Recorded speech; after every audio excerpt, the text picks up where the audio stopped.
Welcome to Flat Earth Debate, Uncut and Aftershow. I'm your host Nathan Oakley, and if you are new to this channel, or you've not done so already, then be sure to subscribe, hit the bell notification icon and join button if you'd like to become a Nathan Oakley 1980 channel member and keep up to date with the Flat Earth Debate. If you would like to support the channel, there is a super chat that runs alongside each of these shows while they premiere, and there's also a PayPal, Patreon and crypto link in the info box below the video. Also below this video you can get £50 for swapping your UK electricity supplier to Octopus Energy. Speaking of Patreons, I'm going to do a quick shout out to all of you who do support me on Patreon, so a massive shout out of thanks and appreciation to Patrick Gunnels, Banter, Will Brax, Melby Styles, Troy Shuker, Bose Nail, Samson, Maris, Mobile Max 777, Neo the One, Rob W, Open Minded, Reese Pound, Del West Watson, Mike, Dick Earth Skeptic, NA Literalist, Maria Neelands, Unbelievable Productions, Blue Ridge Ranger, Rob H, The Real Gabster, Windrider, Liam Nedrick Jr., Abraham Mohammed, Naibai, Adrian Quintana, Skeptic936, Life is Short, Fireball X, TheFlatEarthChannel.com, Texas Mike, Edwin Johnson, Kirsten Smith, and David Wayne Foster. So another massive thank you to all of you for supporting me on Patreon. Now I'll hand over to whoever is in Discord and Google so you can enjoy their conversation while I set up for today's live show. Last night? No, Okay. I didn't. I was going to bed, but I was watching Skype or reading Skype as it was happening. I found it funny. What are you guys talking about? Fill me in. Gem Panda asked a question to some new flat earth girl that could she possibly be wrong, and supposedly Adam Meakin flipped out on him and got very angry, and it's quite telling, as Gem would say. Speak of the devil. Hello, Adam. Afternoon, guys. I don't know, maybe you can expand on what I'm being told because I don't understand it. You got angry because Gem Panda suggested that a woman might be wrong? Well, pretended to get angry to deal with a bully. I was giggling inside as I was doing it. There was a nice lady came on that was chatting and doing stuff, and Gem just disingenuous with her. You know, trying to twist her one way with bullshit questioning. And it was a nice conversation till he perverted it. So I just kind of called him a scummer. And then it kind of got a bit heated. Then I was allowed to be talking. He kept over talking me, so I returned the favour for the next half hour. Just How did he pervert it? basically, as I remember, he was trying to twist it. So instead of it being a straight conversation, he was trying to make her start having these doubts by rewording it. Are you saying that you could not be wrong in the slightest? Those sorts of things. So we started, well, that's fine, Jeremy, but surely you'd have the same admission. Didn't think it was that big a deal, but quite funny. I enjoyed it anyway. So, just out of interest, as you were chatting to Gem Panda, he was extremely upset about 3 years ago when we used heights from Google Earth. And currently, we've got heights from Google Earth from our opposing side with their straw man argument flat earthers don't make. But we've also got 4 heights. Now, I'm certain that Gem's all over this like a rash because he was so upset about it last time around. So, obviously, he mentioned that, right? No, just what a child I was. I was being childish, I'll be honest with you, you know what I mean? But it was just, I don't like bullies, Nathan. I really don't like bullies. And sometimes you have to deal with them, don't you? It was Sure, but in this particular instance, Gem was very upset. You know, far from being a bully, you know, he was very upset at the use of Google Earth for the heights at the Isle of Man and expressed that quite clearly. He made several videos for months on end. So obviously that's something very upsetting to him, which has been made clear. That's why I'm reiterating it now to you, Adam.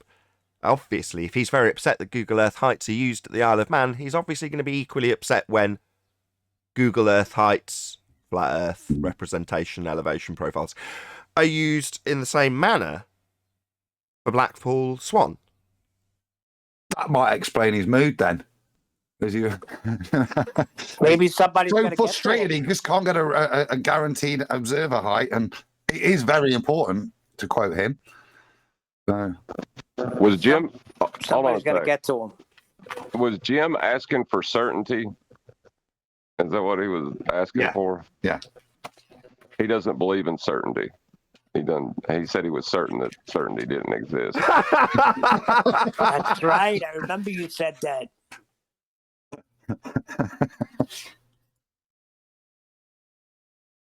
Well, at least he was certain about that. What an idiot. Leave the guy alone. How can he be begging a question if he never asked a question? Give him a break. Yep, the bleakness of existence has no certainty. Of that you can be certain. Certainly. I enjoyed the chat last night with Flat Earth Data. I don't know if you heard it, Nathan. We was having not really a discussion. We're just kind of chatting amongst it within agreement, really. But regards to certainly with this modelling stuff that's going off at the moment and trying to apply scales and that beautifully, but then, and this was my, neglecting the impact that this shrinking of everything, the tower, the mountains, everything, but you don't manage to shrink your camera or your lens or your aperture size. Sorry to interrupt. There's a shortcut in the lexicon. That'd be Mong Trig. All one word. Trademark Nathan Oakley 2021. That's the one. Yeah. Yeah. So that you're having a discussion in agreement about Mong Trig. I see. Right. No, not really Mong Trig, but in terms of doing all that Mong Trig to try and then make a model to represent reality to see whether it's right or fact.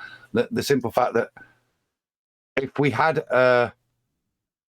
take the models and then put them back into reality, then the size of the camera when you're taking the model picture means that the lens would be nearly as big as Blackpool Tower itself on the camera. So it was more about being careful, going back, looking at models, making assertions from the model when everything's to scale except one of the most important things, which is aperture size and lens.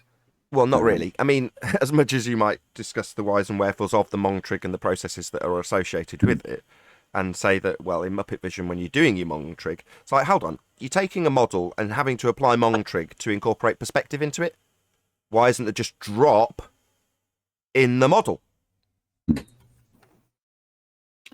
That was the bit we agreed on, me and Data. Yeah, we were both harping on at that point that why are you not putting this in your orthographic view before?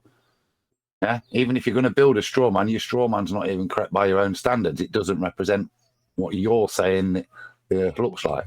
I like Flat Earth Data or whatever he's now going by because he's very mathematically competent. Not that you're not, Adam. I'm not saying that. But what I'm saying is he tends to draw patterns. No, that's probably the wrong term either. Comparisons. So like, isn't it interesting how close the Earth curve drop mathematics are to the Rayleigh criterion? Here's the maths. Here's the first maths for the Rayleigh criterion. Here's the maths for the Earth curve. Isn't it interesting? Look at where these numbers match up. Look at where the process matches. And you're like, yeah, it is interesting. But I haven't done that maths. He has. Hey, can I get a mic check? Hello. We can. How's it coming across? I got my Yeti. Very nice. Okay, everything's good then. Yeah, He sounds a little echoey. Well, a couple of things. Which part of the Yeti are you talking into? It's right in front of me, the part I'm supposed to. That's not an answer. Which part of the Yeti are you talking into?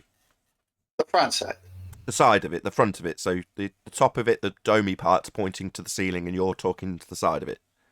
No, it's pointing at me. No, you want the dome pointing at the top. It's your front address mic. You don't talk into the top of it. You're talking to the side of it. Talk to the word blue. See where it's got a light with a mute? You talk at. Got it. Talk How about now? Much better. Talk to the mute button. Do you know what I mean? I am talking to it. Yeah, I'm talking to it now. Is it good? Much better. Okay, perfect.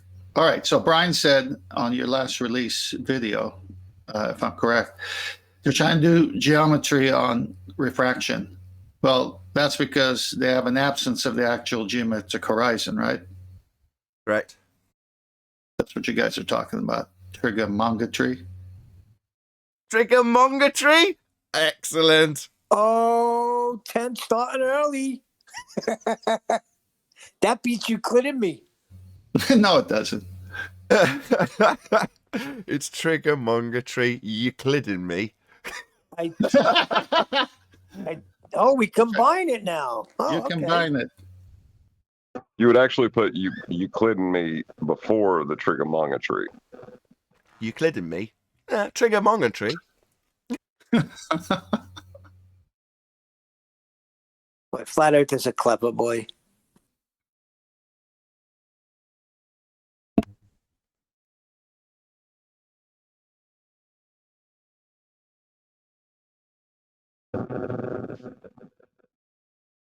Tenth, I reckon Adam made Jim Panda clutch his pearls last night and everything.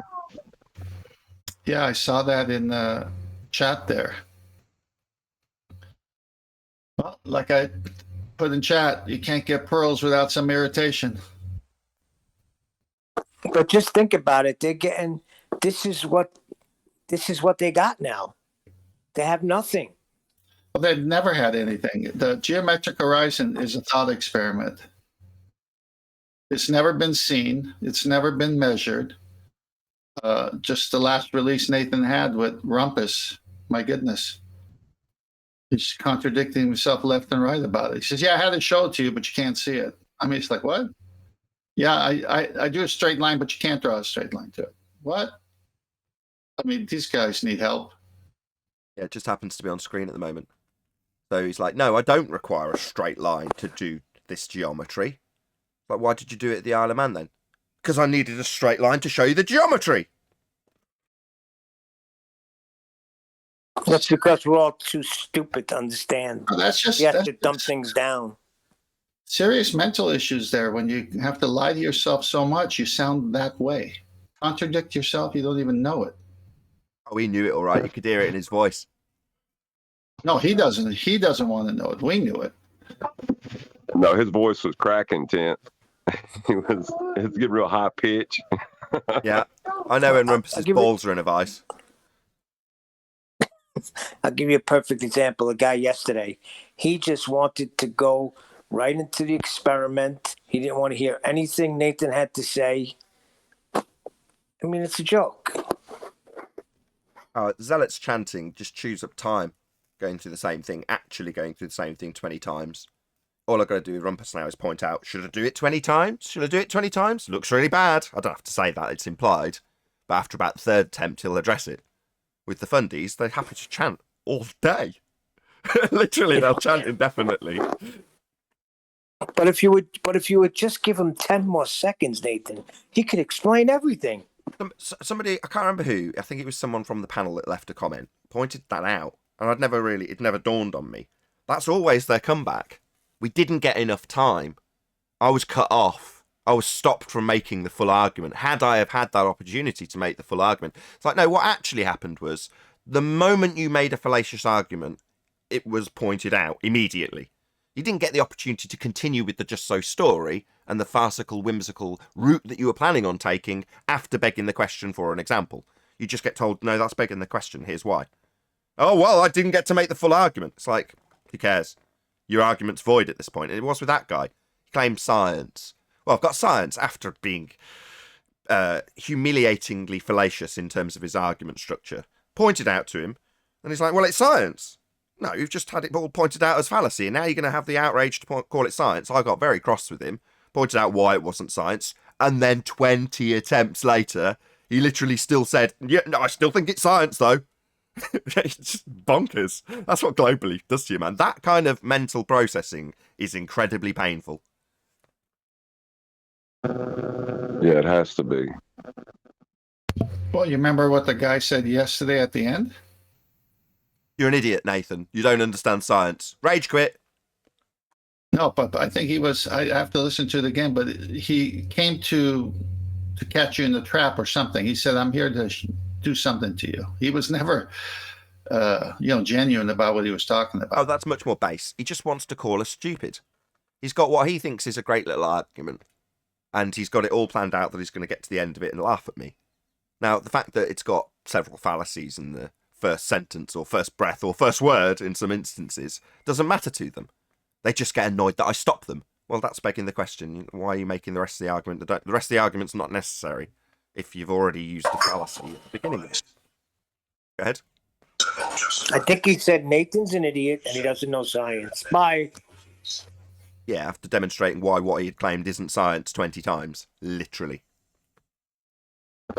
Well, it hurt, you know, so he had to blame somebody. He couldn't blame himself. There's no self-awareness in that religion.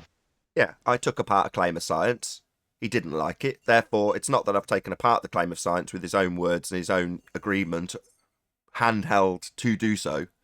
He wants to say, no, it's still science. So, therefore, it's only reasonable in his cognition that it's me that doesn't understand science, despite him being handheld through the process that he didn't have.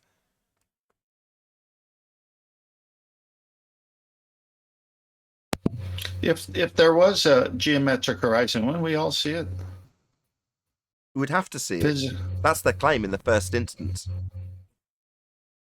Well, and they were always referencing it until we pointed out the horizon with the Black Swan as the horizon and things that go over it. That was their geometric sphere edge forever. Well, they didn't just claim to see it; they claimed to be able to measure it. Precisely. Well, it's a real arithmetic problem for them at the moment. Because they're saying we never see it due to refraction, but somehow we measured it with refraction, and Al-Biruni, who didn't even know about it, measured it. So I guess if you don't know about it, it shows up. It's just the paradox at the end of the road for them. You know, you can't measure R unless you can see the geometry of the sphere Earth you're claiming. Now, it shouldn't come to the point where we as flat earthers have to say, as tenths just have to say, shouldn't you see Earth curve? If you're claiming we've got Earth curve, that's what it's come to. Because they now deny seeing Earth curve. Well, their claim in the first instance is the horizon's Earth curve. Gets in the way of stuff. Here's the maths for it. Well, now their claim is, now we've got to point out to them, shouldn't you see Earth curve to claim Earth curve? Well, it's absurd that we've reached that position. But as flat earthers, we're literally having to point out that they deny their own claim in the first instance because it's been debunked by the Black Swan. Modus tollens, bitches. I think this is why Andrew Thomas Young refers to it as numerically, because it's just a mental exercise. So it has to be numerically. It can't be measured, actually. The thought experiment only exists in the math. Before we got into flat Earth, before flat Earth was anything, I can remember always wondering, like, but when does it occur? How come we don't see anything? And they would say because Earth is so big that you're not going to see it or feel it or experience a curve because it's so tremendous. I used to scratch my head and be like, how do they build cities on this sphere? How is it even possible?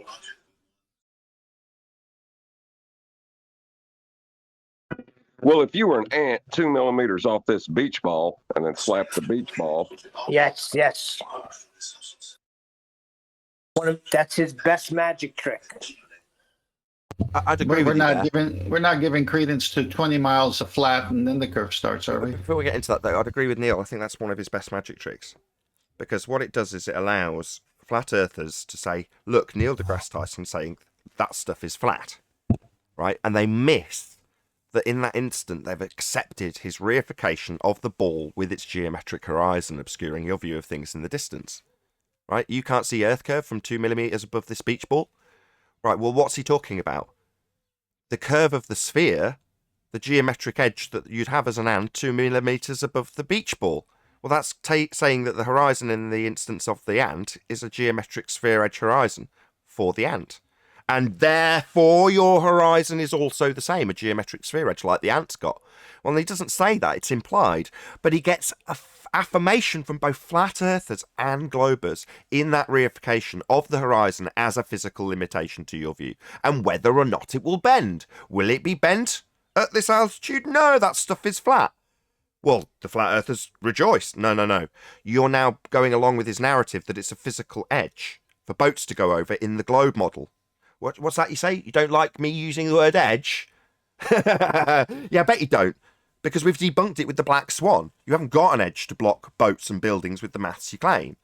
But when you reify it because he said that stuff is flat, you still got whether or not it bends situation with something that's physical. That's your horizon. And the horizon is an Earth curve. It's not a physical location. Whether or not it bends is irrelevant when it's an optical position. It's meaningless. But he gets you to beg that question as a flat earther too. Clever. Very clever. He still has you on the ball. That used to drive me crazy. Yeah. Every time flat earthers would say that, I said, but he still has you on the ball. And it's the same when flat earthers say, well, we've seen too far. You're still on the ball. Because you're saying, I should have an Earth curve edge in the way, and it's not, therefore, too far.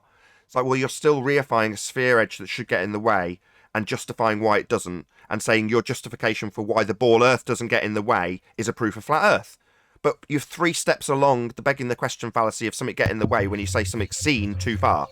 Me, I say, there's a clock, I see it. End of explanation. In fact, as a flat earther, none is required. Explain why you see it. I've got eyeballs. That's my explanation. Well, that's it. Yeah. Well, they've got all kinds of reasons and explanations for optical, the refraction and all that stuff. But you can't refract the horizon. They're not getting that part. Nope. It's objects in relationship to the horizon that might have miraging and, due to weather, have one day you see far, one day you see 2 feet because of fog. But you can't refract that physicality of the horizon.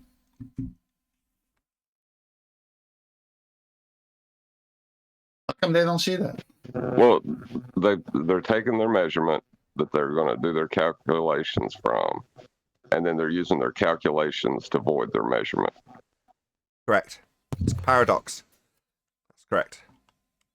Well, say that to the 3959 and the Black Swan. So what you just said was really good. So based on 3959 as the radius, the measurement for the curve to start at an observer height of 1 foot is 1.22 miles. And then what did they do, John, when it's not there?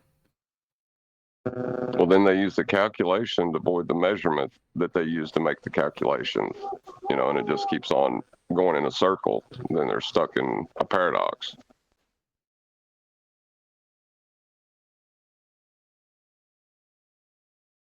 Yeah, well summarized. If you take the Black Swan kind of data, the horizon should be at 1.22, but when they refract it, it moves it to another position where it's no longer visible, but should be at 1.32 miles. That's when they apply their 7/6R. So even when they do that, they're still ignoring the fact that even though they've refracted their horizon, i.e. moved it a little bit, it's still not actually visible. It's still not creating the obstruction that the geometry dictates it does, even when they apply a 7/6R to give a bigger radius of 4,600 miles.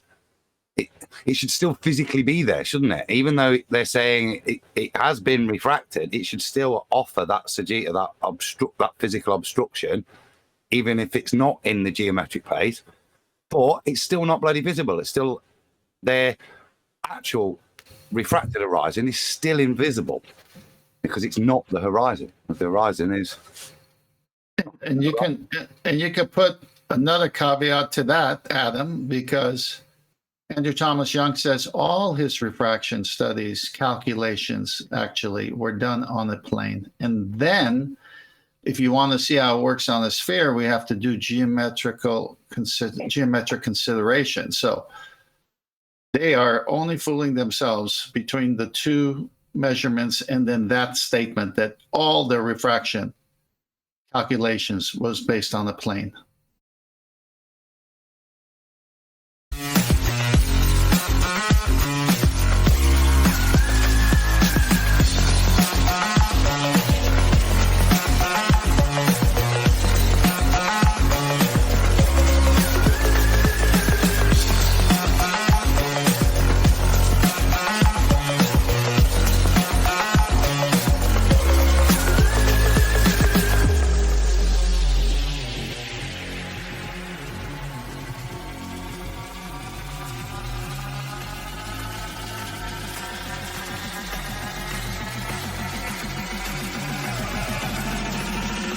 What a lovely day! Welcome to Flat Earth Debate Live.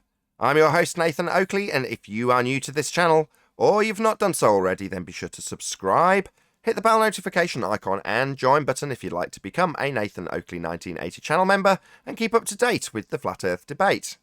If you would like to support the channel, there is a super chat that runs alongside each of these shows while they are live, and there's also a PayPal, Patreon and crypto link in the info box below the video. Also below this video, you can get £50 for swapping your UK electricity supplier to Octopus Energy.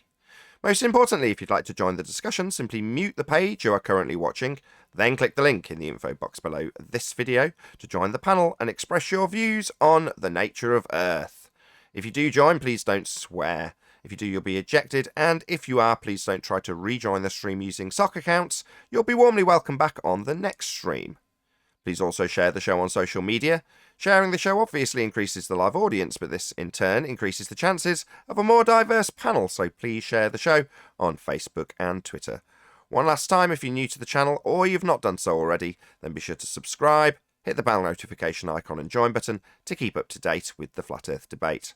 Now, we are joined by 10th Man, the Adam Meakin, Neil, who else? That's 10th Man, isn't it? Father of a Stolen Child and Chocolate Saying. Sorry, threw me slightly there, 10th with your different screen name. Hello, welcome, one and all. Hey, good morning. Hello. Good morning. Good to have you all. Is that new name a homage to the golfing skills? I don't even know what the new name is. What is it? What did I write? See the shot. Oh, okay. Got it. Yeah, that is a golfing. Yes. Yeah, you see the shot. Be the ball. No, be flat. Forget the ball. Excellent. No, that can also go with my target range here on the property when we take gun lessons. So Flatten the curve. Quick How shout much out. do you adjust? Quick shout out to the fat Jesus who is being fed information on MC Toon's debate. We call it a debate. I mean, obviously, home turf advantage and being fed by someone in the background.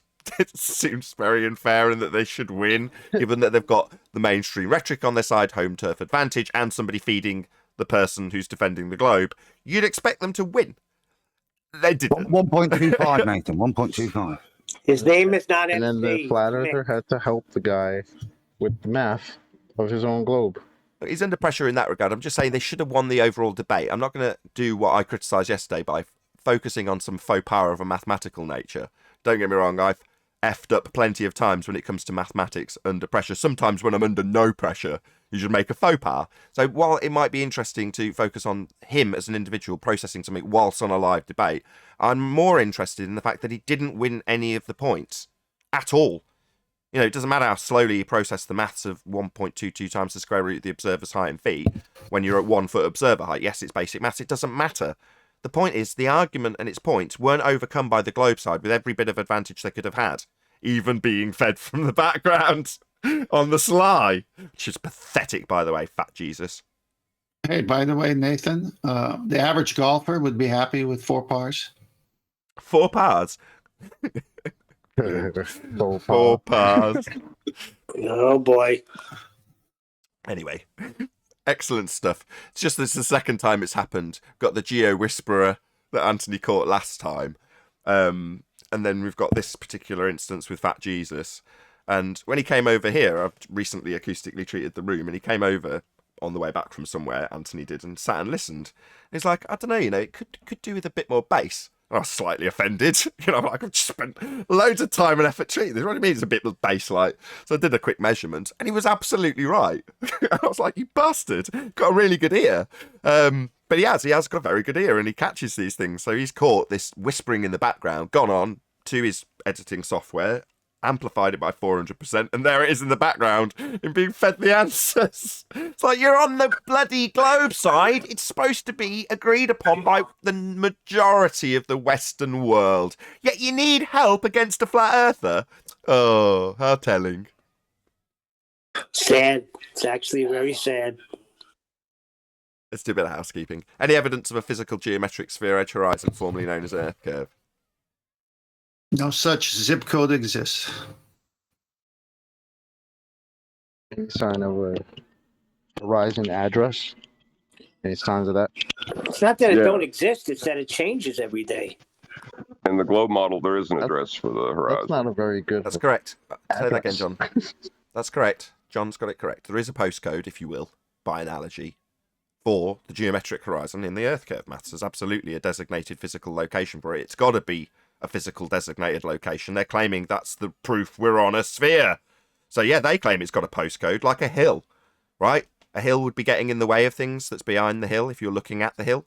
Well, that's supposed to be what Earth curve does. Physically get in the way of stuff. The problem is here on Flat Earth Debate, we're currently told that nobody claims the horizon is Earth curve, even though I've got hundreds of hours of people drawing tangents to Earth curve and claiming it's blocking the bottom of things like the Isle of Man.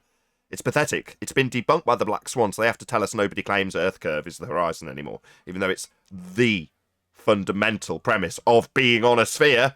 It all starts with their horizon being Earth curve, something they have to deny because of the Black Swan. You may need to run a marathon one Saturday on those shows from the Isle of Man, just so you can remind them. Was audio guy Sean Huffroad? I think it was sounding, wasn't it? Was no audio guy that was like looking into the geo whisperers being Sean fed? Hufford. Was it Sean Huffroad? Well, they like to embrace the fiction in their science, so I'm taking a step back because Tevlex in chat says a new case for the audio guy. Well, no. Sorry, we're in the middle of housekeeping. I will address this. Not many segues in this regard, and it's on topic. One of the Globe Believers has ripped off the Globe Believers who support them to the tune of about $8,000 or $9,000, or $7,000 or $8,000, something along those sorts of lines. I think he asked for 10, didn't quite get his goal, but he's ripped it off, and then a few people have been pointing it out. And I'm going to give credit to somebody who's one of my criticisers, right? What's the guy's name? Oh, God, I can't remember his actual name. I'm going to call him Unicuck, and that's not his name. I don't know his actual YouTube name. I'm so sorry. I'm trying to shut you out. What's his name? Unitox Femu. No, not Unitox Femu. There's a Uni something or other. There's a YouTuber on the Globe side, very critical of me. And he called out Red's Rhetoric, Fight the Flat Earth, Sean Huff Fraud, and I can't remember who else, in an extremely detailed expose that was mirrored by YouTube. Now, I actually watched it on Uni, whatever his name is. Unirock. That's his name, I think. I hope that's right. But it was worthy of a shout out because, I mean, I was slightly taken aback by the fact that he was highly critical of their fundraisers. They're not accounting for anything. And I've done fundraisers. I've shown videos afterwards because I think it's kind of mandatory to show what people have spent their money on when I buy something with it. But I think that's standard. Over on the Globe side, which I pay no attention to, they don't. In fact, they're conning and ripping people off. Literally. And it's being even highlighted by this guy on their own side. And it's just worthy of mention when they say, well, the audio guy will look into it. Well, no, the last time we caught them being fed on the Globe side, because obviously the mainstream rhetoric that's supposed to be true needs all the help it can get, obviously, right? Last time it happened, you had Sean Huffroad coming along and pulling apart the audio. Well, now he is that guy that's just ripped off a load of Globe believers. Several $1,000s and just disappeared. And they've all just cut ties with him from what I understand. It's like, oh, really? So that's it, is it? You rip off a load of your audience and then, oh, well, we just disassociate from him now. He's going to be cut off. Right. I see. That's how it works, is it? Oh, well, that's the guy that did the audio analysis is the whole point of this little segue. Some complete con artist. And that's people go to jail for that. Unirock too, Nathan, it is. Unirock. And the channel he did it on was Unirock 2. Fine. Yeah. Yeah. It's worth a shout out, even though he's my opponent. You know, kudos to you, mate. And from what he explained as well, there's a lot of bullying in the ranks of the Globe belief. And he pointed that out. I'm not going to highlight what, although it was amusing, and I do in comments. I won't hear. Anyway, that about the amusing Globe sides. They're all bullying each other. And the reason I say I shouldn't laugh is because this guy, in spite of that, probably knowing that he's going to get a load of flack for it, has still done it.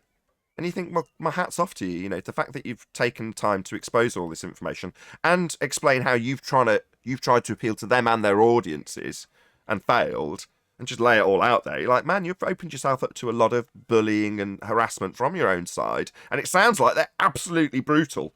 to their own side. It's like we moan about them. It's like, geez, man, if you're on their side, I don't envy Ranty, because they're absolutely brutal to their own side as much as they are to us. It's mad. It's nuts. That's that type of person. You ever take a child's ball away and see how they act? Well, that's how they're acting. We took their ball away.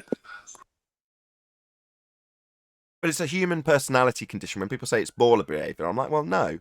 People are people, and there are certain personality traits, and a lot of the people who oppose us on the ball side have those traits. Does that mean that they draw the line with us? No, it doesn't. You know, not at all. You know, people who are bastards are just bastards. Because they're a bastard to a particular group, in this instance, or in this example, flat earthers, doesn't mean that they stop being complete bastards when they're dealing with their own side. Not at all. It makes me chuckle because they're all moaning within their own very shabby ranks about the internal bullying. Yeah, right, okay. Madness, man, madness. I mean, further to that, the guy was discussing how one particular individual got bullied quite severely, and then went on to kiss the ass of the bully and support the bully in the fraud that was committed. And you're just like, man, this stuff goes way deep. I just find it amusing as a quick watch for half an hour, but, you know, to the people who are involved, man, you guys, funny stuff. I'm free of all that on Flat Earth. It's, you know, there's none of that as far as I can tell. You know, the bit we get is from the globe side. Hold on, they bullied Patricia Steer, the Flat Earthers. I remember that. That's true. Yeah, that is definitely true. They bully women on the Flat Earth side for some reason. Internally, I don't get it. I've never understood it. Is that one of those examples of people just being people? Possibly, I don't know. In that example, there was a lot of people involved. It's an example of courage over the internet. Because most of these bullies wouldn't bully people in front of their face. Guaranteed. Cornballs.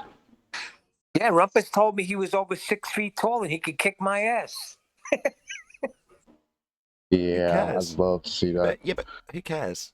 You know, this kind of bravado pissing competitions about whether or not, if you weren't a faceless, nameless troll that can't validate that in any way, shape or form, you'd kick my ass. That's fascinating. Meanwhile, you don't have a geometric sphere edge for a horizon, as claimed at the Isle of Man. You drew a tangent to it, and then simultaneously now claim that you don't need it, it isn't required, but you need to show it us and draw straight lines to it. Yeah, that's the problem. What's that? You could kick my ass, you 6 foot? That's fascinating. Couldn't care less. Your sphere's dead. We don't need a tangent. We don't need a tangent. Why did you need a tangent back in the day then? Because we needed a tangent. What, the one you didn't need? They only need a tangent point. I think they believe in refraction so much when they go to kick your rear end, they'll be refracted and they'll miss. We move on. Housekeeping. Oh, what's that noise from Neil? Play the background. I was just gonna say, 10th man, that was not good. You need to redeem yourself as soon as possible. Why would I redeem myself? They think everything is refracted on this earth. So why wouldn't my rear end be refracted? Yeah, they don't though. They need geometry. That's the problem, 10th. Well, Rumpus tried to defend his position yesterday by saying, I told you everything was refracted. It's like, yes, you did. But you also drew a tangent line to the horizon to claim it was Earth curve now, didn't you? He knows it. I know it. He knows he's absolutely screwed. They need to do geometry with tangents. That's the bottom line. And if they haven't got one, they can't do it. That's the end of the argument. That is just so anybody who's not aware, who's decided that the hand wave dismissal of the Black Swan for 18 months was perfectly acceptable. That's the Black Swan argument. You need a tangent. It's part of your geometry. If you haven't got it, you can't do it. That's the end of globe Earth assertions with geometry. Bye-bye, globe Earth. The horizon's not Earth curve. And you need geometry and the right correct angle to kick a soccer ball, a football, or anything, too. Yeah. The only way it works is for you to imagine that the horizon's Earth curve by picturing yourself as an ant a couple of millimeters off a beach ball, which does have a geometric sphere edge limitation, which you could call, if you're an ant, the horizon. But you have to physically reify that particular type of horizon, a geometric horizon, into your horizon, and assume that that's the edge of a sphere Earth. Of course, unless it's debunked by the Black Swan, then you'll say no one claims it, in spite of me having hundreds of hours of people claiming it, and maths that have the word horizon, and an X and a tangent to it. It's your claim in the first instance that that's Earth curve. Yeah, it's the end of the road. Some of them don't realise it. It's been 18 months. What about when they say that they can get a tangent with two curves? Like, I don't understand No, they where's can't. the other curve? It's a lie. It's a lie.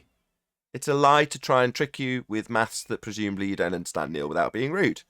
So what they do is they stick two tangents butted up to each other and then say these two tangent points are meeting at the same place. Okay, well, what's a tangent point? Well, I meet a point that a straight line's met the edge of that circle. So you've got two circles meeting at a tangent point. Yeah? Well, the tangent point's still going to have a straight line drawn to it. That's what a tangent is. So you've got two circles. Just baffling people with bullshit, Neil. And by comparison, that's what I'm saying, because just bear with me, Neil. I'm trying to explain it to you. By comparison, if you've got the Earth and the Moon in their heliocentric model, both as spheres, butted up to each other, and then in their maths you draw a straight line that intersects the point where they both touch, then you've got two circles meeting at a tangent point. But you've still got a straight line drawn to that point with both circles meeting it for it to be called a tangent. That's a straight line. Point. They're just trying to confuse you by introducing a second circle. It's nonsense. Nathan, I got a slide from QE and Master B. Can you comment on it because it's on topic? Black Swan. Yeah, but it's got the comparison, so it's about the weather and everything works with the opticals. The one we covered last night, isn't it?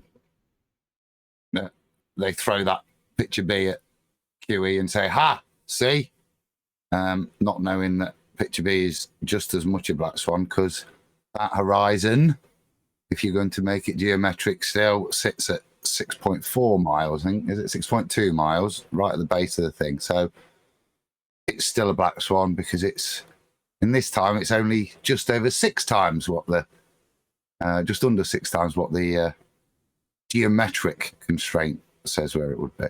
Right.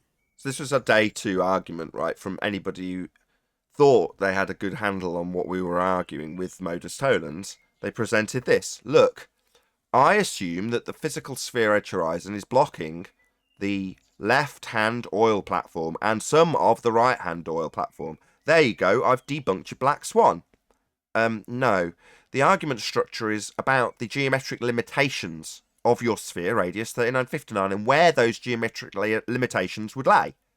And this image on the right is also beyond your geometric limitations, therefore also a black swan debunking the sphere. So what have you got? The refracted, what do you say, 4 times the distance of the geometry that you're supposed to have blocking your view, refracted up to block your view? Oxymoron. You don't have refracted horizons. It's a ludicrous statement to make. Well, it's the apparent horizon. Yeah, that's redundant. The apparent location where the sky meets the sea? Nonsense. Well, it's apparent because it's not geometric. It's based on the geometric horizon. Oh, really? Where's that? We don't see it. It only exists in the maths. Nobody's claiming we see the geometric horizon that we require to do the geometry. End of argument.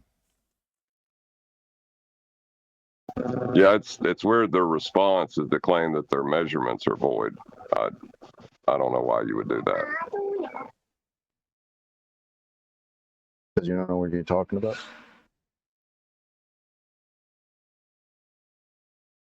Any more on Earth curve? Spent a good 20 minutes on it.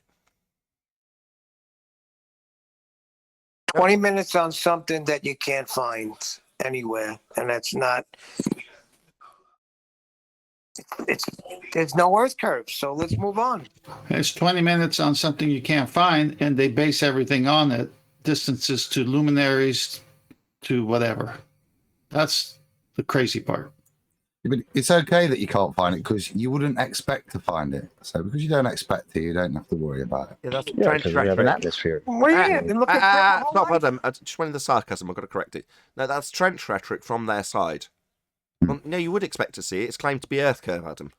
It's marked with an X labelled horizon with a tangent drawn to it in their geometry and required for their assertion. So while they say they don't expect to see it, that's their trench level response to the fact that we don't see Earth curve. We don't see Earth curve, you say, and you can prove that we don't see Earth curve. We wouldn't expect to see Earth curve, is their rebuttal. See, you keep saying that, and it eases the cog disc pain, mate. It takes it away. You just chant that. We wouldn't expect to see it. We wouldn't expect to see it. Yeah, but what they don't realise is for the... You wouldn't expect. I needed 3 or 4, and I got 4 examples of people saying just that. You know, I hung off saying what I've now started to say, which is, yeah, you all claimed Earth curve was a geometric horizon. You all drew tangents to it. Just wait for them to first deny it, so I can point out their embarrassing contradiction. Now, Rumpus is the first. Yeah? The most fundy of obfuscators fell first. Check out his video, I released it yesterday. If you haven't got Earth curve, just lie. Well, that's what he's doing right now. Rumpus has lied through his back teeth because he needs to claim that the horizon was always refracted. It's always refracted. No, you drew geometry to it. Well, I didn't need the geometry. Why'd you do it then? Because I need to do geometry. It all goes wrong in his brain. And you can hear those stuttering, stammering, high-pitched squeals as Rumpus's balls are in a vice over his lies that he's now got to tell as a result of the Black Swan. Now, every one of them that came here that drew tangents, that's what they must do if they're going to make a geometric assertion, have had their claims voided. And when you try and defend them, you end up like a stuttering twat that Rumpus is, being absolutely held over the ropes by me based on a lie he's having to tell and going, oh God, oh God. That's what he was doing. Funny time. Such a wanker, Nathan. Yeah, telling me I'm a wanker. When I called him on his lie initially, ladies and gentlemen of the audience, I said, you're telling me that you did claim the horizon was refracted when you debated the Isle of Man. Go and get me the show number. I'll be back on Monday. Wednesday came around. Where's the show number? What show did you actually claim that so that you can defend that it's not a lie? And his answer was, you're a wanker. Why? Well, because he's a liar. So his only defence when I've caught him in an outright lie about what Earth curve is or isn't. Yeah, he's lying about Earth curve, ladies and gentlemen. Your high priest of obfuscation in the trenches has been caught in a lie about Earth curve and what it is or isn't. It is a geometric tangent point for you to do geometry. It isn't a tangent point. We've proved that in physical reality. That's a big problem if you're a globe defender. And Rumpus is the first to have fallen in that regard. If anybody expected him to come in Monday, Tuesday, or Wednesday with that, he's in delusional world. We're still waiting for many other things from Rumpus. Yeah, but that particular thing was a lie. And he knows it. He knows he had to draw geometric tangent point horizons to claim the geometric assertion of Earth curve. And that's what he did. I've got hundreds of hours of it. He still does it to this day on other platforms. I still occasionally have people send me links. Here he is, claiming dip angle measurements to the geometric horizon, right, Rumpy? That's a lie. You haven't got it. Only a couple of days ago, he's here saying, no, we haven't got a straight line. That's irrelevant. Yeah, it's not irrelevant. It's the end of the argument for the sphere. Yeah, but Nathan, he always says he's never wrong. He's 100% right every time. 99.9999. Except when he lies. Then he might have to call me a wanker and cry out to Jesus, which is what he did.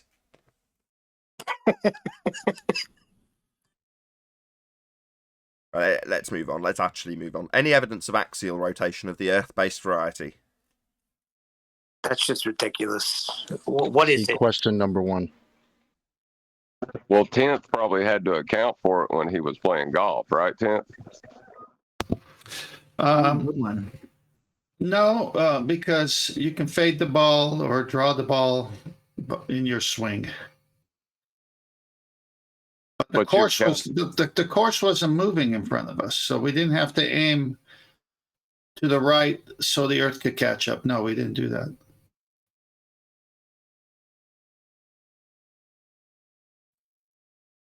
Anyone else? Can you imagine? Can you imagine if the military in a war had to account for axial rotation? It would actually be quite easy to program that in a golf game. Just okay, turn on Coriolis deviation. Not in a video game. He's actually playing golf, Owen. Not Mario Golf, where you just turn on the gravity. I know, in the real golf. I'm just saying, like, it wouldn't be difficult in a computer golf game to just put put the Coriolis deviation in there. Let's see what that's like. It would shorten flight times, so wouldn't it? Oh yeah, yeah. that's right. That's right. Forgot about flight times. I have heard in the past golfers when they miss putts, oh man, the earth was moving. That's why. Or it goes in. Yeah, gravity took it in. See, it's so much in our culture that they'll use those two terms without thinking about it. Yeah, I did hear Tiger Woods talking about the earth turning underneath his golf ball. Yeah. I remember that. Trying to sound like Not. trying to show off their heliocentric smarts during a golf game. Well, I'm just saying that should be a huge factor, and for golfers, that they would have to adjust for this apparent deviation. Not just golfers. Any sport where the ball leaves the non-inertial reference frame. Yeah. Well, if that was the case, John, then at my latitude, where the golf course was that we played, it should have been moving over 750 feet per second. So consider taking your backswing, hitting the ball's in the air for a few seconds. Yeah, we would not have qualified. Well, I heard a very well-known sports announcer say, with a home run, that gravity will eventually take over and the ball will come down because of gravity.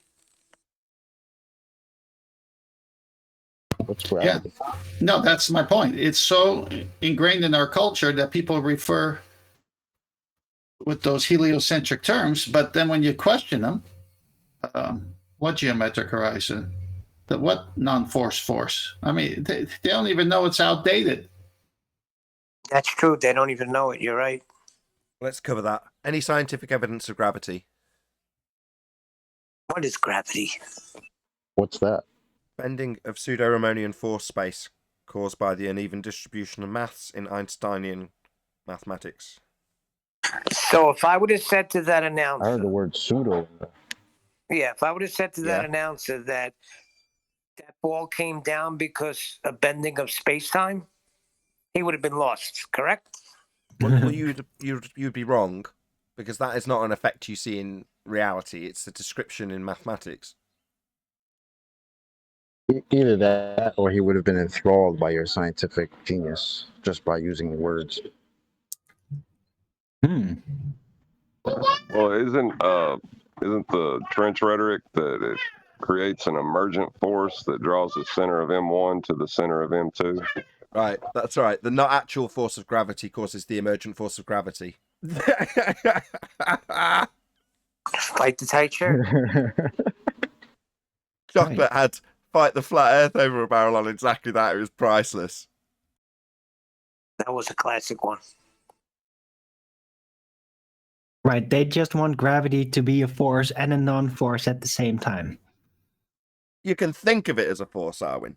It's not a force. Literally, it's not a force. Yes, but it will cause something, presumably, that they can still call gravity, and which is a force. That's Perfect the whole... segue. Hence, if it's got a cause and effect relationship, we can ask for scientific evidence of it, can't we? Yes. Right, any scientific evidence of gravity? Start again. Yes, gravity. Gravity is the cause of gravity. Gravity, the not actual force in pseudo-Riemannian bending space-time caused by the uneven distribution of mass and called gravity, causes the emergent force of gravity when it's not a force. That makes perfect sense, Arwen, of course. Yes. We laugh, but that's what they do. But, as much as that makes sense, any scientific evidence of gravity? Arwen forgot something. Yes, you can vary and manipulate the time dimension within a framework if you calculate it. Check it out. Oh, it's got flux capacity as an argument now. Excellent. How do you vary and manipulate time? Can you show it me first? Well, you make a diagram and then you simply put the dot of the line in another spot. No. Yes. Diagram? No. Show me space-time. Physics, not maths. Physicality, it only exists not in the mathematics. math. So that's where the only place you can vary and manipulate it. In the maths? Oh, well, that's no good. Yes. Yeah, I know. It's mathematical. That's where, was it John or Chocolate that said, did I hear pseudo? Yeah, you did, yeah.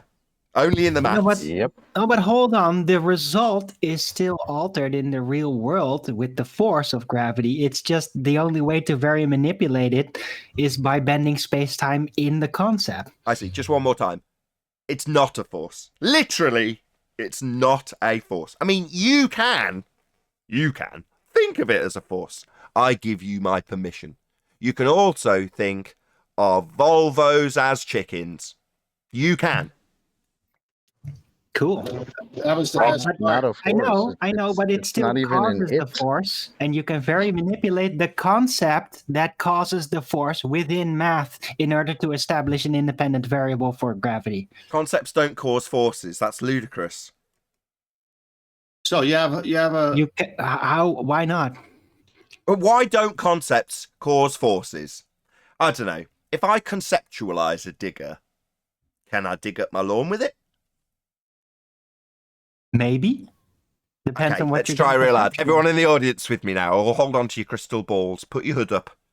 Come on, digger, dig my lawn. Didn't work. Well, hold on. Hey, it doesn't they work say that that- quickly. They say the power of the mind can do many things. Exactly. It's just like the Cavendish experiment. It takes a lot of time to actually do it, and you really need people seriously Experiment. focused on doing it. Not We're this still time. waiting. What? We're still waiting. Owen's on fire, man. Let him go. Let him go. Cavendish experiment. Owen makes To me prove want to sing Star That Wars. mass music. attracts mass, even though they're both not really defined. Right. Okay, let's just end that. quickly. Right. Okay. Does gas Hold have on. mass? Does gas have mass, Arwin? That depends on what you consider mass. You tell me. You said it. Well, the mass within physical objects is basically weight, but yeah, that's derivative, right? The mass is like part of the density, and the No, weight that- is the actual tool to physically measure it. No, you don't qualify gases with weights. You can weigh a gas if you put it in a container, but its qualifying value is pressure, not weight. Weight's a downward vector that you have to induce by putting a gas in a contained area and then popping that contained solid structure onto a scale. So weight is a downward vector in this instance. That's an interesting point. So I guess that masses in gas would be expressed in pressure. They are. So the more mass a gas has, the more pressure it would exert. Yeah, that is how it is qualified. That's correct. Cool. Right. What- So then what's it go mass? down, go boom, boom, and What? there's gravity. How'd you go from that to it go down, go boom, boom? Just use your imagination. Oh, I see. I'm Hey, imagining chocolate. gas go down, go boom, boom. Okay. Hold on. I've given more gravity proof in 5 minutes and touched upon all the subjects than any baller ever has. Okay, I'll just pop the kettle on. Hold on. Steam's not going down, go boom, boom. Hold on, I got this one, Arwen. Because you're inputting energy into that system, otherwise it would fall down to the bottom. Fall down. It's as down as it can be. If you've got a puddle, you don't have to input any energy. You just wait for the day to come. According to my son, everything goes down. He What threw about- a ball in the air okay. and it arced down, and he said it's because Like I'm in. of It's like I'm gravity. invisible. So a puddle, and we're talking about the phase transfer to steam. It starts off as down as it can be. So when it turns into steam, it can't go down. It's already as down as it can possibly be. I mean, unless it's perched on a leaf or something pedantic, but you know what I mean. Hey, I want to ask Chocolate something here, but first I want to say something to him.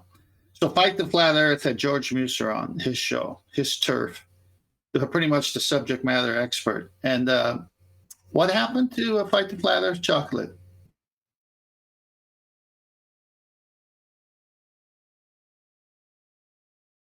I don't think it took Really? off. No, nobody bought any. It was like slightly sour and didn't have enough cocoa butter. He must be working. But Chocolate's got all those sayings up his sleeve. I mean, it was so embarrassing for Fight the Flat Earth to take a dare from Anthony and get George Muser on. And then when George Muser comes on, he agrees with us.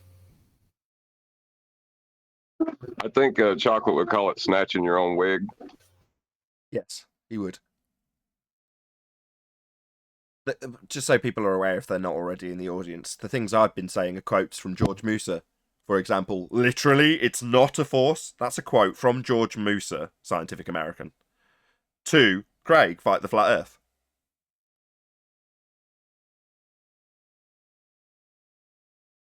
Let's move on. Any single viable hypothesis from any of the fields of astronomy, cosmology, or astrophysics? Those scientific fields are only concerned with building natural laws. So Well, no or scientific figuring evidence. out how some black hole shows a certain type of pattern or something. Like, how much does a black hole actually absorb in light because black of hole? gravity? Well, Have we ever seen a black hole? What's a black hole?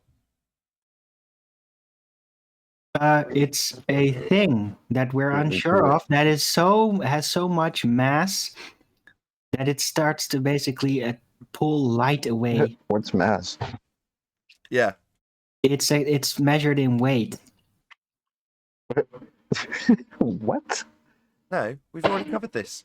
Arwin, you're not on fire anymore, mate. You're just slightly chanting. It's working. Have we ever seen a black hole? Hold on, whoever that is.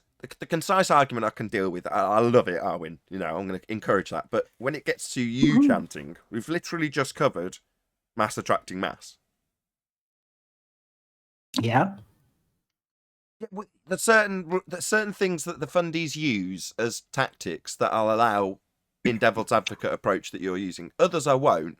One of them's definitely chanting. No. You're not on. That's why I say you're not on fire anymore. You're just chanting. Oh, I thought that is on fire, but no, that's all fine. No, putting their argument in a concise way and arguing it until chanting's allowed if someone doesn't address the point. In other words, you can keep chanting it through if they haven't picked up on what you're proving with the point you're chanting. In other words, if they don't address it, because you could say, "Well, I chanted my point at someone 20 times." No. I made my point 20 times and it wasn't addressed 20 times. That's when it's allowed. But in this instance, we've literally just covered that subject matter. I'm just addressing the ballers that are listening in so they understand what I'm talking about. Of course, I have to still just assert these things. Otherwise, it makes no sense to them, right? Okay. But we only covered it 20 seconds ago. That's why I'm moaning. I'm elaborating on it because I'm just saying that that particular tactic, that chanting tactic, is one of the things that I prefer that the panel didn't do in the plain devil's advocate. All right, I'm sorry. I guess I know your weakness now. I'm going to be chanting a lot from now on. Rinse and repeat, Arwen. Just rinse and repeat. That's but the whole thing about it is that it doesn't matter. It's only a minute ago that these arguments were refuted because ballers have tactically very short attention span. So this is just perfect. I did it perfectly. It works. You did as an example because we're discussing it. So you're right. In this instance, you are on fire because we get a chance to discuss it. But whoever said rinse and repeat is correct. It doesn't expose any weakness because the argument has been addressed. In this case, we just addressed it as part of the housekeeping and then moved on to a different subject. But then you've rinsed and repeated in the next subject, right? But yeah, we've highlighted the rinsing and repeating process, but it doesn't mean there's any weakness in the rebuttal. There's a weakness in the response to the rebuttal because it's just repeating the original claim without addressing the rebuttal. But that's what they do. Yeah, indeed. And that's why we're discussing it. Thank you, Arwen. You're on fire again, man. Just please stop complaining about disproven details, right? Just because it's not real doesn't mean that I can't use it to explain things that are real. Technically, that's a new argument. Excellent. Yeah, that's the logic they employ, Arwen. I agree. Just because it's not real doesn't mean it's not real. Come on. Just because it's not real, we can't see it, and it only exists in maths and concepts, doesn't mean I can't reify it into existence and tell you you're stupid for not doing the same. Yeah, that's true. Right, it's the only way they have to deal with these subjects that they imagine to be real. So if that's the only way to do it, what else are you going to do, you know? Correct. And the reason they work on us personally, I was thinking about it because it came up in conversation the other day on the show, was because they need affirmation from consensus. And if we are going against consensus, the reason they want you to be converted back to the globe is because then you're part of the affirmation that they're taking solace in the first place, which is, well, the consensus agrees. Everyone knows we're on a sphere, they would chant. Well, no, not everyone knows it because other people are saying you're not. Therefore, convert that person back. Then everyone says we're on a sphere, so it's right. Consensus rules. Woohoo! I'm not saying who's in chat or if there is any ballers, but if people were talking about my position this way, I'd come on the show live and set us straight. Yeah, I was supposed to remind you of something a couple of days ago about knocking doors down. I never did. Well, you know what? We could very easily compare, whether you want it is another matter, compare the ballers' tactics and their consensus science versus our actual empirical method-based science, very much with democracy versus republic. In a republic, every individual has a right, basically the right to repeat an experiment to figure out whether it's true or not, right? The comparison versus, oh no, it's just what the majority chance is true. It's kind of uncanny how it parallels those fronts, in my opinion. Just for Neil, the knocking down doors thing was in regards to a conversation I had with Ruhif, where I pointed out a load of errors in his Mong trig, and his response was to say, you can come on Cats and discuss it with me. He didn't actually address any of the points I pointed out, so that was in my response, of course. Also, he didn't deny any claims I made about his lies he told to Anthony about Mong trig being perspective in the Earth curve maths at 7/6R. It isn't, that's a lie. I pointed out his cancerous personality suits his lies perfectly. Anyway, my point in saying, well, knocking down doors is in respect to Steve McRae when we were doing the Isle of Man. So I proactively contacted Steve and said, I want to present my shit. I want it on your show in front of your globe-believing audience. Yeah? That's me contacting Steve proactively to go on his show, The Opponent, and face the revolving door of fundies after agreeing that it would be 4-on-4 or whatever we agreed. That's aside from the point. My point is now that in the reverse scenario, people are knocking on my door going, can you come to me? It's like, okay, that's confidence. Like, yeah, you should be beating down our door to come and humiliate us. But Exactly. what's going to happen is the people who are considered the best in terms of their knowledge and acumen when it comes to globe Earth defense, that would be Rumpus. He came in and had to double speak within a few seconds of his claims that you don't need geometric horizons and tangents, and he hasn't got them, to declaring why he absolutely must need them to use them when doing geometry. Embarrassing high-pitched squeals from Rumpus. It's like, who else is going to want to come and defend the Blackpool Swan as a great Mong trig claim that debunks flat Earth when it ends up leading to their debunking of their own geometry in the image they cropped, embarrassing, and a relinquishment of the perspective that they never had in the first place, because it's a straw man. So your straw man Mong trig you claim is flat Earth. No. But your hijacking perspective calculator definitely doesn't have it. And that's what we're pointing out to them. And the result of that is them having to lie about claims they've made in the past with geometric horizons. Yeah, no one's going to come and defend that. They've watched what has happened in the last couple of weeks. As much as the Mongs out there, the actual Mongs, are listening and going, you're in full panic mode. This is your 20th video. Like, yeah, number one, I'm a videographer. Number two, if I've got a decent subject, I'll be making as many videos as I can humanly pump out on that subject, because that's what I do. So yeah, you think that's me panicking? No. You just don't understand what's actually happening, and you haven't for 18 months while we explain the Black Swan. This is just the Black Swan coming home to roost. Now, for those who were uninitiated in the argument or hand-waved it, they haven't realised how devastating it is. And it doesn't seem to matter which claim comes up, it gets linked back to the Black Swan.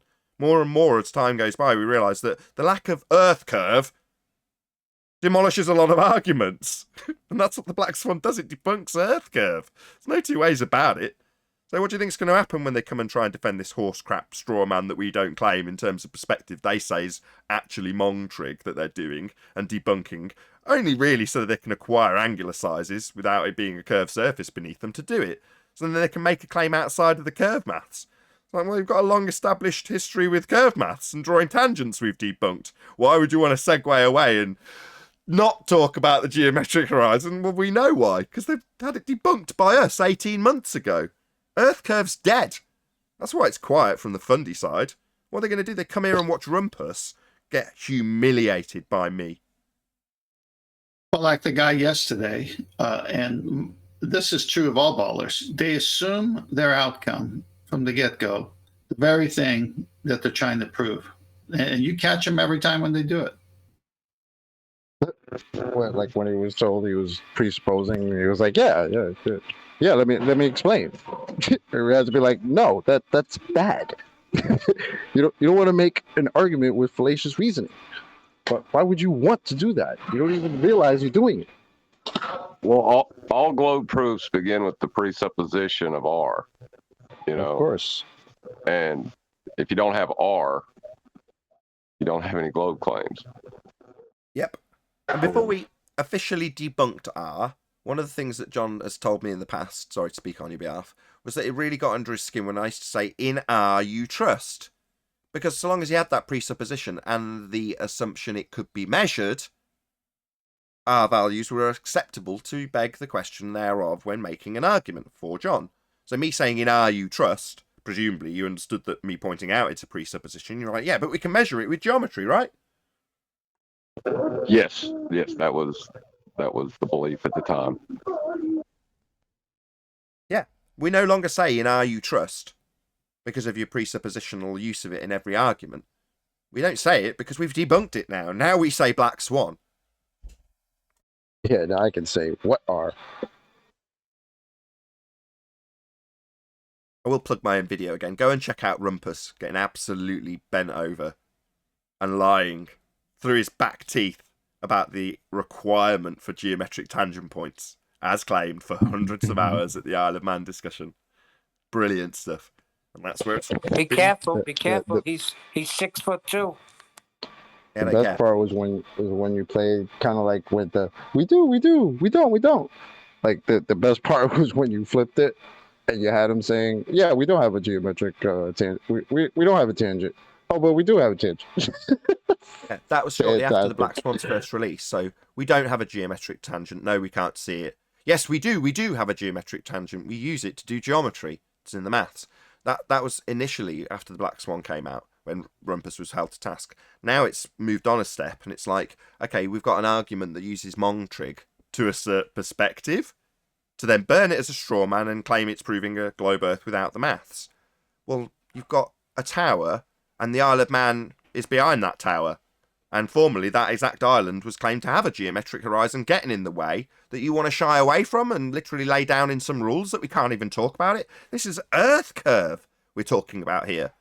That we're being told we're not allowed to talk about it. We want to introduce this new way of having our perspective, which we'll call yours, and then using that to acquire angular sizes that don't scale correctly. I had Rufi the other day. Oh yeah, Nathan, he said in one of the comments, how much difference is there between the top and the bottom of the mountain? I'm like, oh right, so another concession then, you accept there is a difference. It's like, you idiots. They thought, the way I'll get around this difference that can't be accounted for in the way I do my trig, unless I move the rulers up and down and change their sizes. Unless I do that, well, how much is the difference between the top and the bottom of the mountain? Like, yeah, my point is there's a difference. That you've now conceded. They're just idiots. Literally, they're so dumb. Same with cats. Conceded that he cropped and cherry-picked, also known as the Texas Sharpshooter fallacy.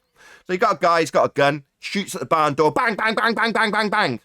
Goes up to the barn door and goes, these three shots are quite close together. I'll hang the target over them. Look how good I am. I'm really good at shooting. Well, that's what cats did. Took the image. Well, my argument suits this little part of the image quite well. I'll just use that bit. I'll hang my target around that. Here you go, my audience. Here's my argument. Yeah, Texas Sharpshooter fallacy. Chris Berry's challenging him on Ranty's demands for no discussions about geometric horizons and saying, why can't we talk about the cropped bit? And Katz's response is, he can talk about the cropped bit if he wants to. Oh, right, so full-on conceding you've cropped it, Texas Sharpshooter fallacy, a.k.a. cherry-picking. It's like these idiots. They don't know what they're conceding to. It's thick. You know, if their opponents were doing things like they do, they would never stop laughing at them. It's just such a lack of self-awareness and principles. I don't even know what to say to them. What, kind of like we're doing, laughing our asses off at them and labelling their stupidity with things like Mong trig. Yeah, we're having a good laugh at them. But in the comments, they're like, oh, you're panicking. So what kind of delusional dipshit says that? Dude, they make special videos about that. Do we sound like we're panicking? Not at all. No. It would We're be okay. panicking. Meanwhile, the geometric horizon that boats and ships were supposed to go over years and years and years ago, that we can't see that anymore. But we're panicking. According to Jem Panda, we're gatekeeping over this picture. Well, they're at the point where they Gatekeeping. think that getting really loud and annoyed means you're panicking and you're desperate to try and dissuade people from looking into facts. So they do make songs about that. Sorry, Jem Panda. These he's videos, obviously, they played one about Nathan. even, obviously Jem Panda's on the Ranty show. Oh God, will it ever end? So Jem Panda has obviously addressed all the concerns about the multiple observer height from Google Earth. Then, if he's moved on to other things, I look forward to hearing his responses and acquiring that actual observer height that he was so concerned about with the Isle of Man again. I wonder, it's just so strange that this CATS claim with 4 observer heights from a map that's got elevation profiles showing Earth as flat, that outrageous use of Google Earth has obviously been addressed by Jem Panda, with them being so even-handed and fair about this whole circumstance. Hello, John, by the way. How are we gatekeep? Oh, sorry. I'm just telling you what he said, QE. Say again. I'm just telling you what he said. What? We're gatekeeping. The amount of gatekeeping over this picture is very telling on the flat side. What? Who said? Jem Panda.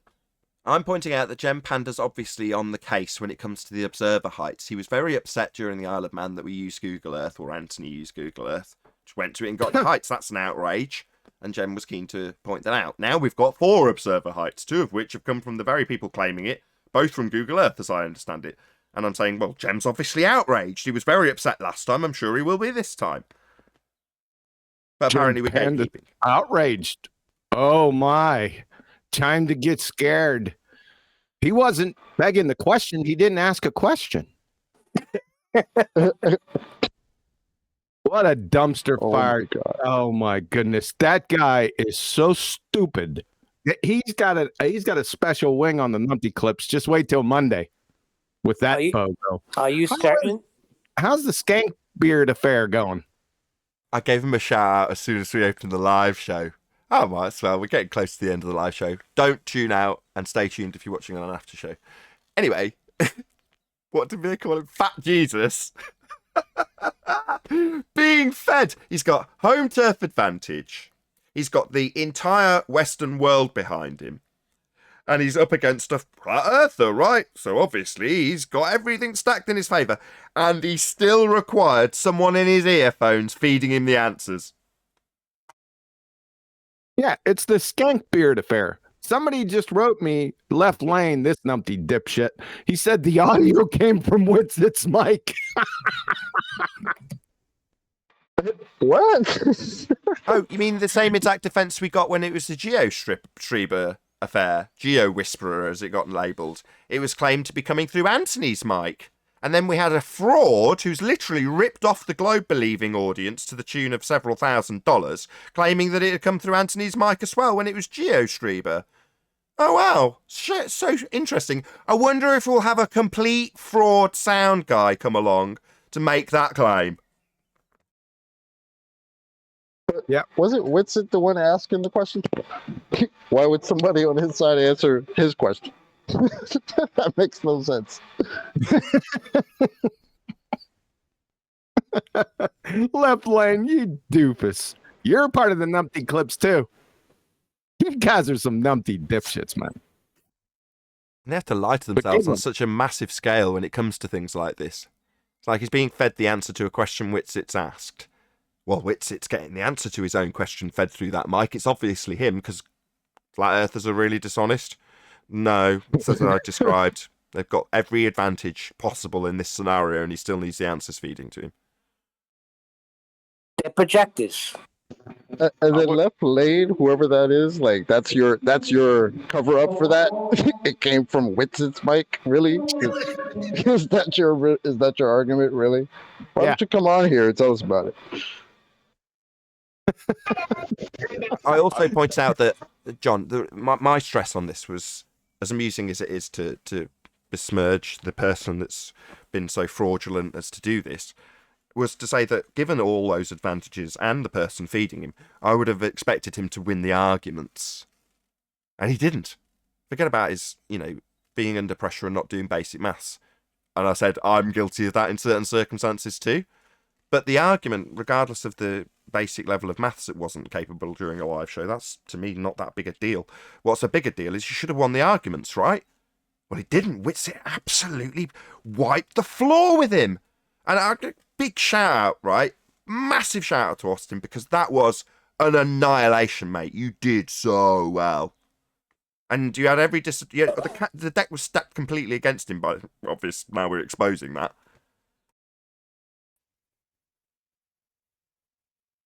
I'd like to say something about cherry picking by Jim Panda.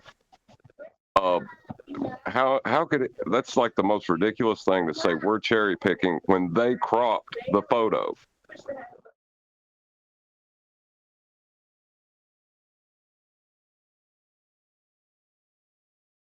Or gatekeeping. They're the ones that cropped the photo. Oh yes, I had that same thing go through my mind when we're being called gatekeepers. Yes, exactly. Gatekeepers. Well, what about the extra information contained within an image that was cherry picked? Texas Sharpshooter fallacy. You think you've got great globe proof, but you need to hang it over a part of the image that suits your narrative. That wouldn't be necessary if you were on the right side of truth. That don't count.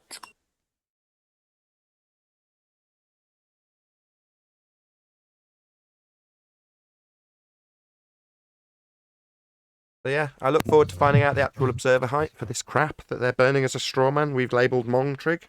Be nice to actually get an observer height. Look at Master B. Bev, try thinking, just put up a pic. He thinks he may have stumbled onto the location. You say the location? I thought we'd got the location pretty much pegged already. We were never sure with this guy and the picture, but because he hasn't really said. But anyway, as time goes by, we will know more. What's it look like? It's just a picture from... Oh, it's Bev actually posting it with a Ranty clip picture at the top. Is that the one? Yes, but he's got a picture he took from where he thinks the photographer was. Okay. This is going to need explaining, and we're right near the end of the live show. No, I mean, it's just the picture that was there that they cropped, and then there's Bev trying to figure out exactly what angle and where the picture was taken, and he's got his picture next to the other one and trying to line it up. So once he gets more detail, I'm sure he'll let us know. Perfect. Hopefully he'll join and we'll actually get to hear an explanation for this image during the after show. But with that, I am going to say, if you are watching this on either Nathan Oakley 1980 or Nathan Oakley premiering streams, then stay tuned, as there will be an after show to follow. Unfortunately, as I say, if you are watching this live, this is where we bid you farewell. So a huge, massive, enormous thank you to all of you who smashed the super chat, liked, commented, shared, subscribed, or joined as a Nathan Oakley 1980 channel member. Stay tuned if you're watching on a premiering stream. I've been Nathan Oakley, and I'll see you all in the next video.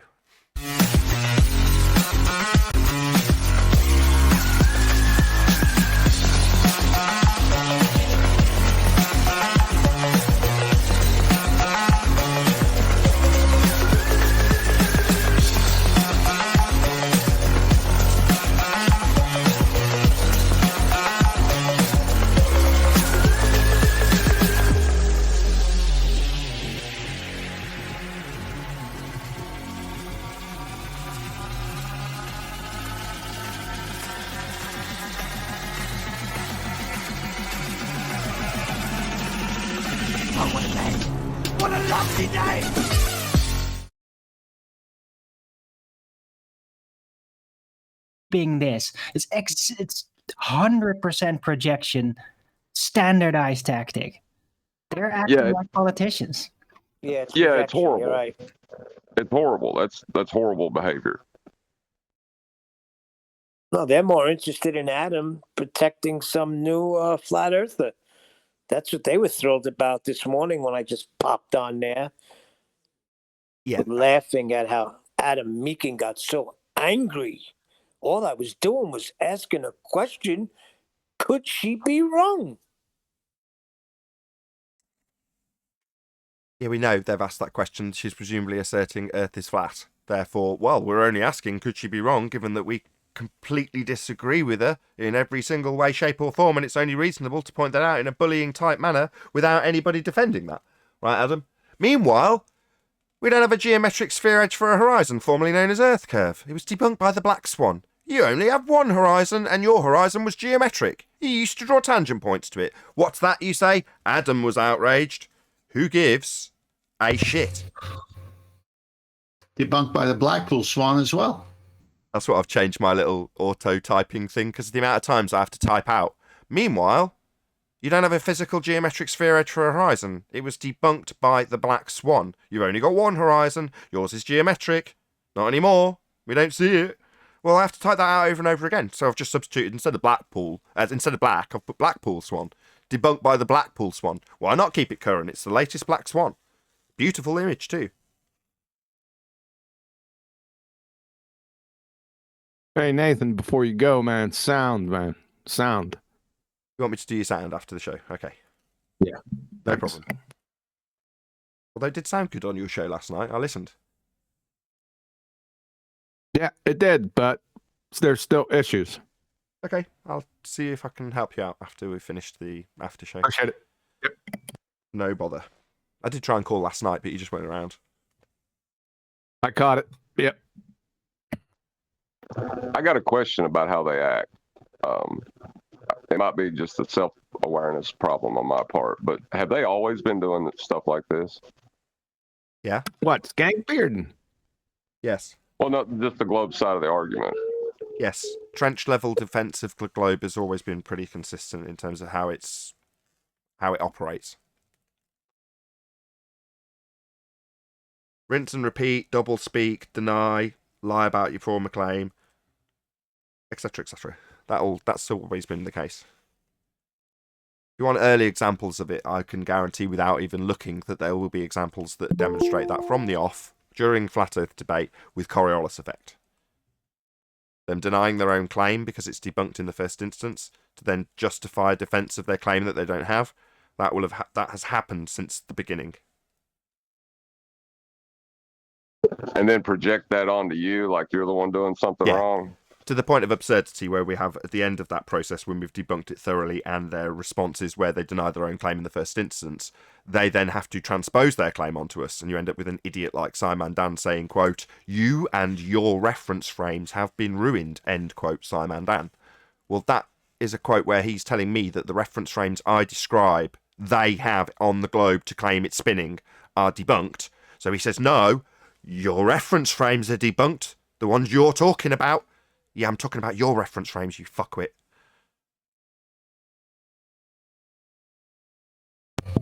They lose Brian. track. You gotta love that.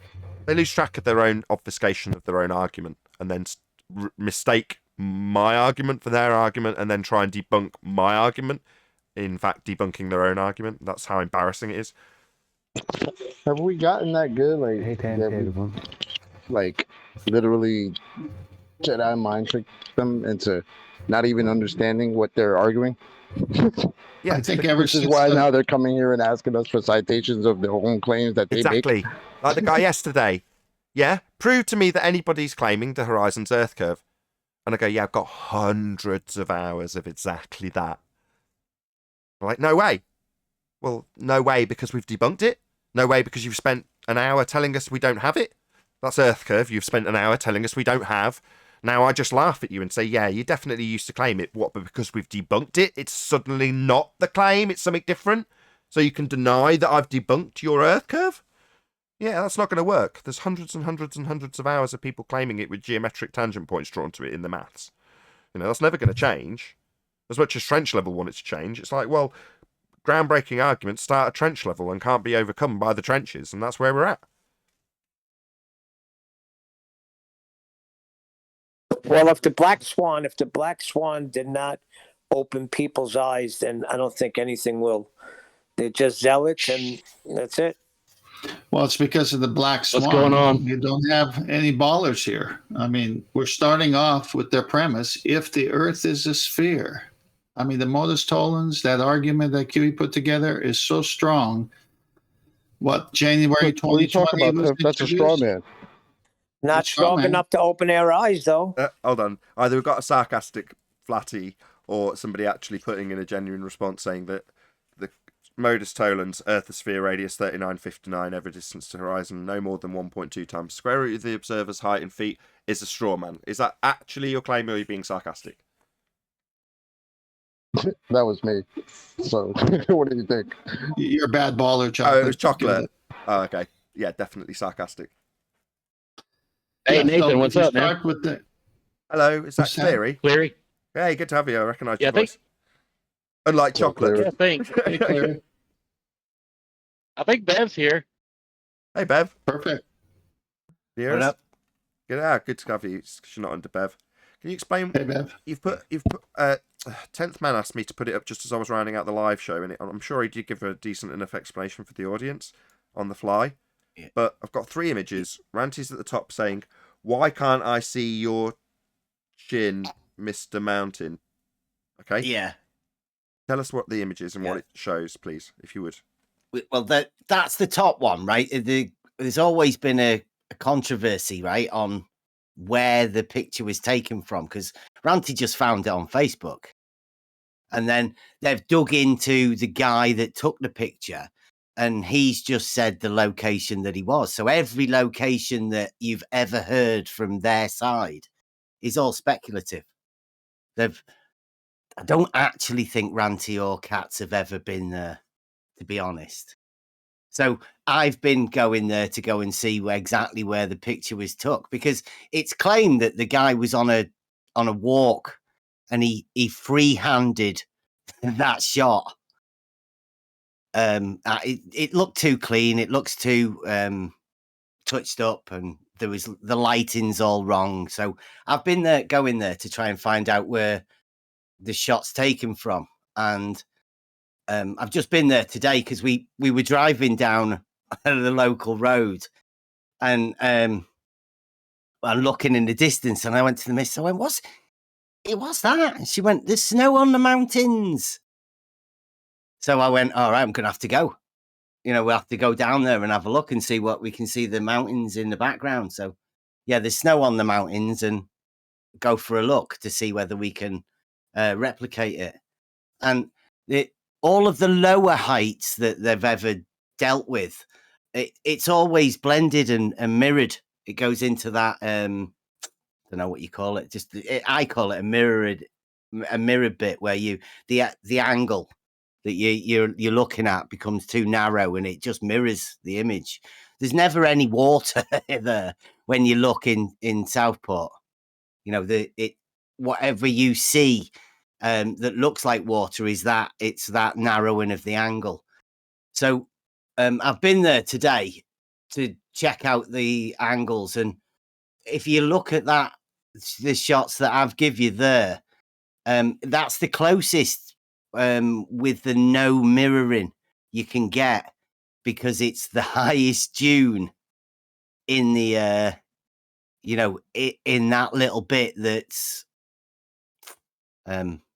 around that area, in line with it, to get the peak of the mountain to the side of Blackpool Tower where it is, and to not have any mirroring of that, because of that angle. You have to get up as high as possible, and there's only one spot where that all works, and that's on the top of the highest dune, right at the side of the roundabout, not somewhere where you go for a casual walk with your camera. So you're speculating that in order to acquire the quality of the image without the mirror band that comes from a limited angle, reducing your visibility, increasing the diffraction limit, whatever you want to claim it is in this instance, it doesn't matter. You're saying to get rid of that effect, whatever it may be, you've got to go up higher, widen your angle as much as possible.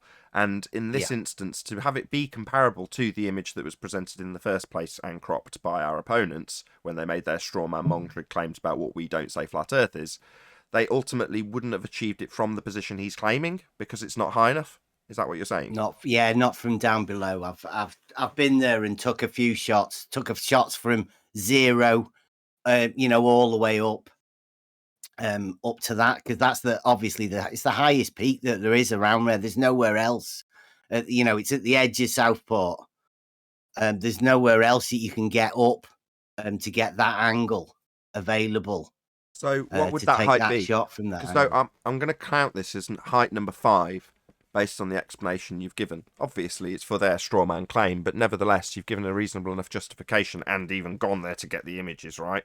So, what's the height at that dune? I don't know. I've not surveyed it, so I couldn't tell you exactly. I'm not going to be pedantic with you. We are more than happy, given that Google Earth represents the Earth as flat and no drop, for you to give us the height from Google Earth. Obviously, it's okay for us. I've not checked that, but it's on there. The pin. I've put a pin in on the exact dune where I was taking the shot, and it was the highest bit on that dune that I had the camera set up at about 4 foot. It was because it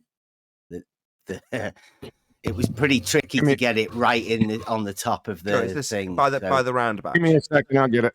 Thank you. Right where that pin is that I've shown you there. I've got it on screen. There is a dune a bit further back, but that's the highest one that you can get to. Okay, perfect. We'll get the height for that because, as I say, I'm going to count this as height number 5. Yeah, I say all of the other shots that I took to. I mean, I've been there and I've took a shot of the. Down by the original trail, they call it. It's called the Velvet Trail car park, and there's like 2 paths. One of them that's sort of a bit lower, maybe a meter or so lower, and one's higher up on the brush area. One's lower down on the sand. One of them's at 16, and it says the other one's at about 20 to 27 feet, and then. Once you go down there, you can get to 0. But I mean, 0 is still a mile away from where the sea is. If you've ever been to ask. In which direction would the Blackpool Tower be from this pin on the screen? If the roundabout's on your right. Yeah, north. All of these shots that are taken of Blackpool Tower from that position are basically north. So Blackpool would be the bottom of the image. Blackpool. So if I'm looking at the image, is Blackpool pointing up, down?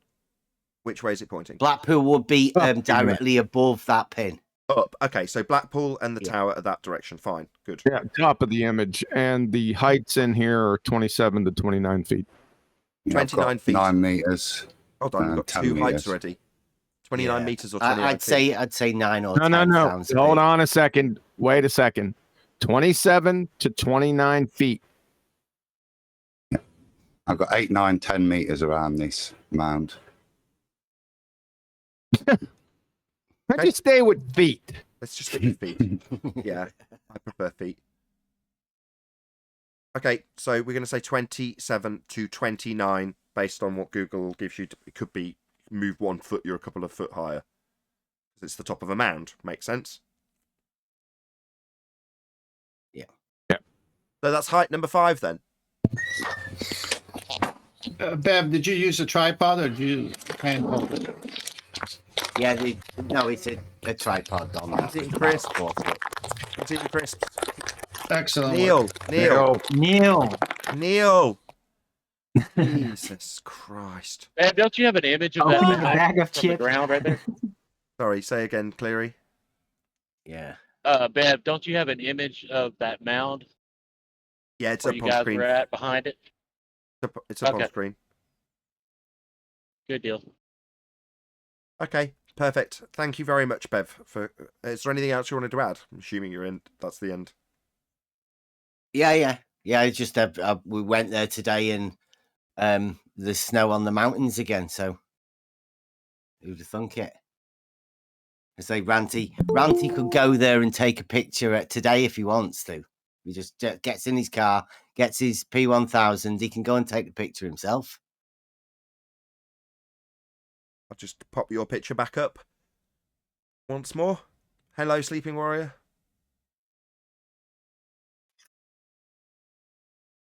Beautiful location, by the way, Bev. It must be a joy to get pictures like this. Well, we normally go a bit further down the beach to where the promenade is, and it's not like that there. It's just more open, and I don't know, it's not as quite as good. So I'd like to thank Cats for giving us that location. It's not far away from where we do, and you get some much better shots with the grass at the bottom of the picture. I'll have to Much squeeze it up nicer. so they can see that. Hold on, I'll just do that so it's on screen. There we go.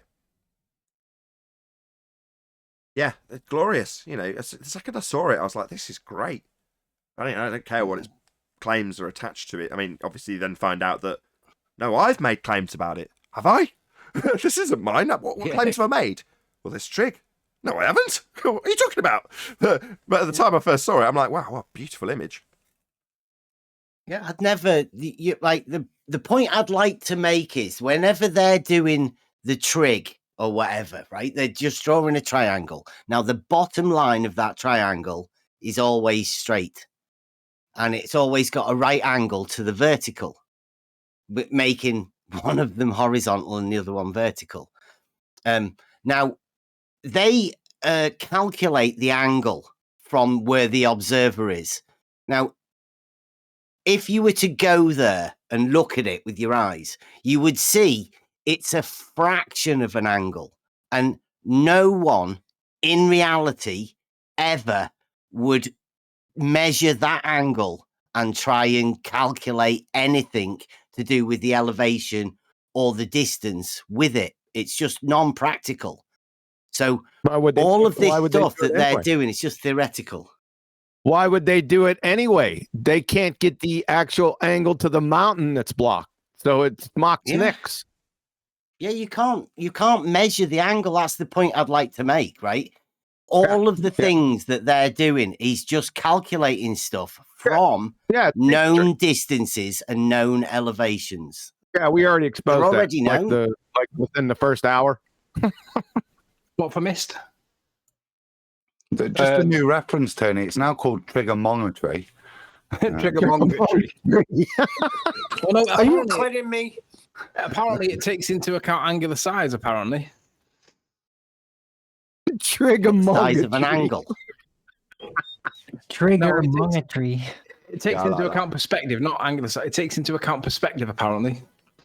Yeah, and their version took into account the curve calculations, so they didn't need to do any curve calculations before they did angular size change on the remaining visible above what would be their geometric horizon. I tell you, Conspiracy Cats has put his channel on the line. Apparently, Spurs rang me earlier on and he told me that Cats is prepared to surrender his channel if we can prove that the mountain is actually, in real world, supposed to be lower than the tower. He said, if we can prove that, and I'm like, how would you prove an optical effect? But the optical? That's bad. That's Beat off. That's what he said. Yeah, but he's being tricky because he knows the angular size. No. What's your objection? You can prove it, Brian. Show him the picture. That proves it in real world. Guys, it does prove it. Guys, Kiwi, what was the high-pitched squeal for? What's your objection? I said beat off.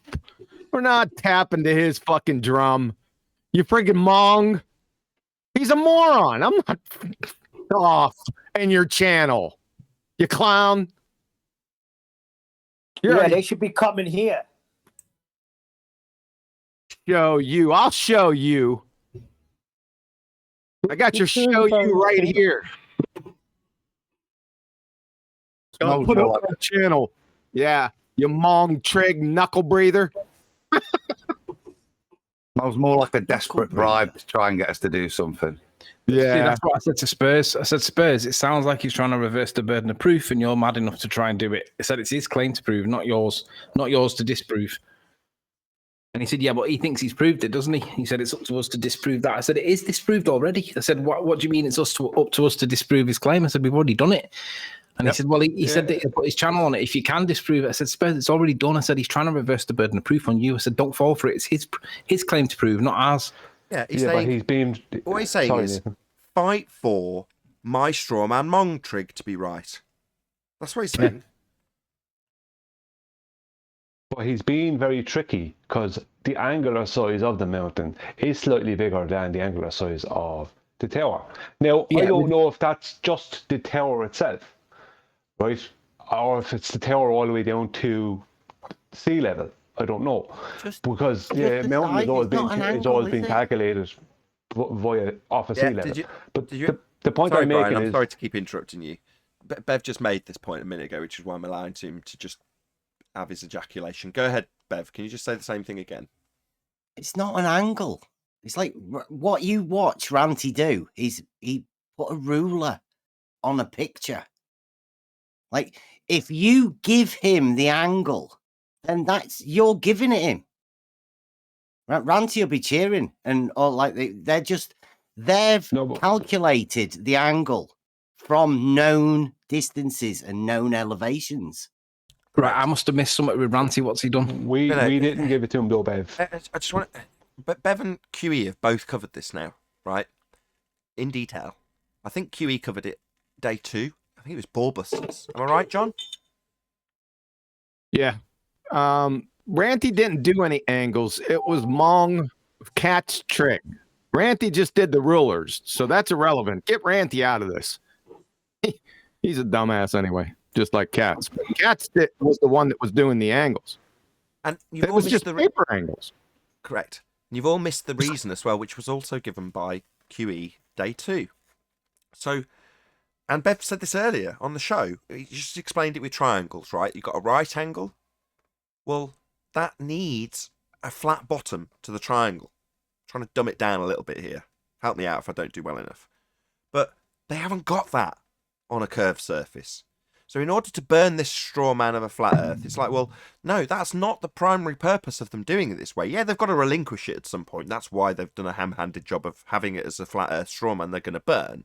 But they're ultimately using it to their ends to acquire the angles in the first place, right?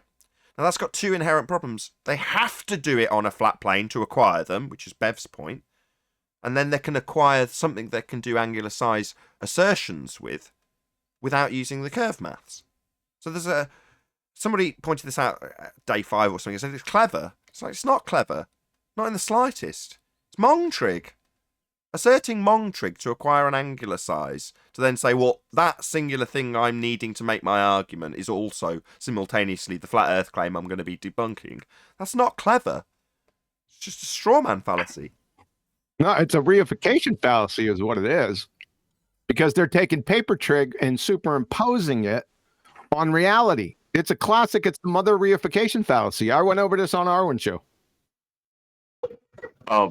Could someone repeat Katz's challenge? Because I think he slipped in real world.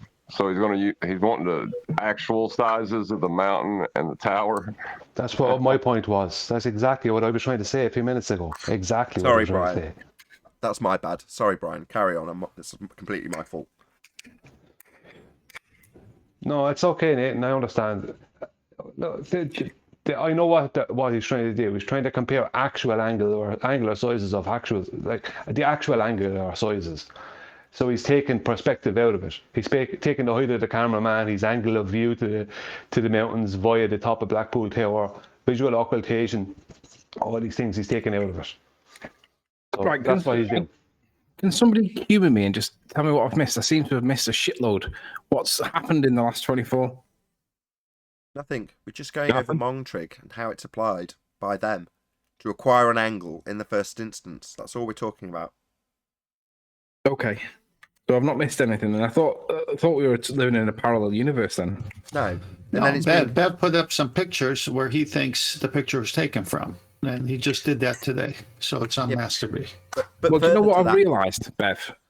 The exact location of the car park where he was really matters for the identification of that turbine, because you don't know where he is and you're guessing. Now, if he's on the path that Pardon? Nobody said anything. It's an echo. Oh, it's me. God, I've got it too loud. Because it really matters, because there's vertical parallax as well as horizontal parallax, and depending on where he was, it really influences the identification of the shit that we can see in the image. It could be this if he's there, if he's there. Yeah, it I've just put it in Master B, Tony. Yeah, I think I've worked out where it is. I mean, I've been there 5-6 different days now, and there's snow on the mountains today, so I had to go there again today. You got it. It's pretty windy, so the shot's No, not you got brilliant. it. No, I'm not in Master B. I'll forward it to you. Give me 1 second. What's the handle called? Black Arrow? Is that where the geometric horizon would be? Yeah, that's where I was stood. That's the car park, and that's all where the cars are. So that's like a visual marker for where I was. That's the highest bit around that area. It's not somewhere where you go on a casual walk around.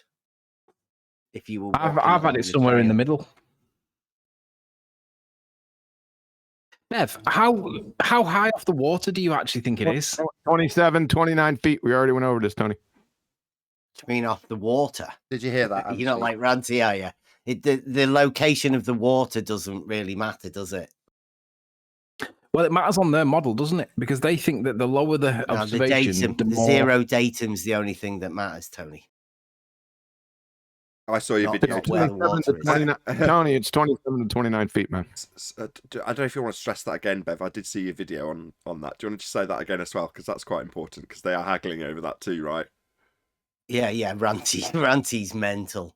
Yeah, all that matters is the zero datum, the mean sea level. Now, that's not the mean sea level, meaning where the sea level is at that particular time, like Ranty seems to think. It's like the zero is just a zero. It's established in Newlyn, down south. And every height of everything in the UK, even in Scotland and Wales and all of that, is referenced to that. So you are a vertical distance above that datum. That in itself is a proof of flat Earth. Yes. Yeah, a horizontal datum that stretches all the way across the UK. And everything is a vertical elevation height measured from that zero datum. So who's making the waves at the minute? Is it Ranty, Katz, or Ruith, or is it all three? Gone quiet. I got communication off Ruith the other night, and he sent me a thing. I put it in the war room, and he sent me a screenshot of what he claimed was from somebody called Kevin Jackson, who's the same name as the photographer off Twitter, saying to him that he was just on the path that runs parallel to the road. That's all. And so Ruhif was claiming 19 feet, but then he was adding on 3.5 meters somehow. What? Yeah. Hold on. Yeah. What? I put it into the war room. Yeah, he was. So it's 19 feet where according to Ruhif's Twitter screenshot that he claims is the real Kevin Jackson, it's 19 feet at that point where he was standing, and then he's claiming that there's an extra 3.5 meters though because of reasons. Sorry, is that, correct me if I'm wrong now, a sixth height? Yeah, that'd be 9.5 meters. Yeah. What's the total in feet that he's now claiming when he adds on 3 meters to 19 feet? He's adding 3.5 meters. What's the total? Just so we can make a note of this. 7 foot. Sixth height. 3 from the very people making the claim so far. 1 from Katz, 1 from Ranty, and now 1 from Ruhif. Unbelievable. What was it? I talked over you. It would help if they'd have ever been there, right? If they'd have been there, this wouldn't have occurred, would it? They'd have known exactly. They've done their research, gone there, because he only lives down the road. But they don't. They just get pictures off Facebook. according to the debate he had, Bev, according to the debate he had with Brian, no one could challenge him. He lives in Blackpool. He knows it. No one could tell him anything new. Yeah, and he's never seen any curve until he saw a picture on Facebook taken from just down the road. Yeah. The great... Great round. You know what's going on? Sorry, Bev, you couldn't have put it any funnier than that. I just want to, Mr. Master of Optics, taking all these observations for years and a picture on Facebook, curve. He wrote the book on flat Earth optics. Yeah, he did. Yeah, did he bollocks? Sorry, so it's 30 feet. That's my rough estimation based on the limited information that Brian just stated, that Ruhif had stated about a combination of feet and meters values being combined to give us this sixth height. 30 feet. Is that correct? Just over. Yeah, 9.5 meters would be about 30 feet, yeah. 2 meters would be 7 foot. Another meter and a half on top of that. Well, 19 and 7 would be 26. Another meter and a half would be more than 30 feet. Yeah, just You'd be talking. But I'm just saying, feet. Just over 30 feet from Ruhif, we've now got a sixth elevation height. Oh my god.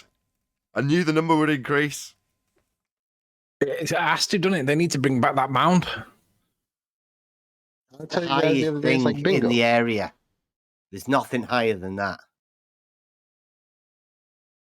They're always going to Not come. even They're just any going to pick houses. numbers to pluck out their ass to make it go higher and higher and higher, because they've got to bring back that mound.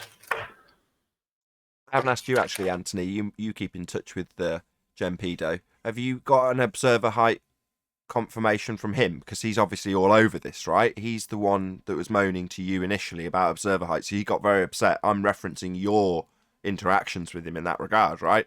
And you're interacting with him now. So he's got this covered, right? I'm not in touch with Gempedo. All I can say is that I have had a thread conversation with him recently where on Rachie's, and I was reminding him that no matter what they did not bring back the land at Isle of Man. And all I ever did was claim the 35 feet on Google Earth. Yet when they're claiming the 35 feet or 27 feet or 37 and a half feet or whatever it is that they're claiming this time, they're doing the exact same thing that I did. And I had no reason to know whether it was right or wrong at the time. I just did what it said on Google Earth, but they're doing the exact same thing now. It's funny how the tables have fucking turned now, isn't it, Jem? Because it's all right when they do it, but when I do it, I'm the fucking dishonest one. They're not doing the exact same thing. There's a very distinct difference. You went and you acquired an observation from a point you knew where you were. You then stuck a pin in it and gave the readout that Google Earth said you were at. In this case, we've now got 6 elevation heights for an observation none of them have performed. That's a big difference there, Anthony. And the one presenting this lives there. Are we Hang on, serious right now? Let's just correct that, because that's not strictly speaking accurate. Ranty he lives in Blackpool, but for him to get to Southport, he's got to travel east by 15 miles, then he's got to travel south, and then he's got to travel west by 15 miles to get to that point. So he's got to go all the way around the estuary. To be fair to Ranty, it's not on his doorstep. It's on Bev's journey. doorstep. That's an hour. Yeah, it is an hour, I mean, but it's not on his talking doorstep. to people who live in America and Canada and all that. It's just down the road, literally. That's not the case. Stop. I've travelled in both countries. That is simply not the case. Time travels differently in the States when you're in a car, unless you're in, I don't know, Los Angeles in traffic. But on a general scale, even if you're obeying their much lower speed limits, there's nothing impeding your journey. You just get in the car and go, and then when you get there, you've gone at that speed for the whole time. Here, it's not like that. There's a roundabout, there's traffic, there's a kid in the road, there's constant things slowing you down.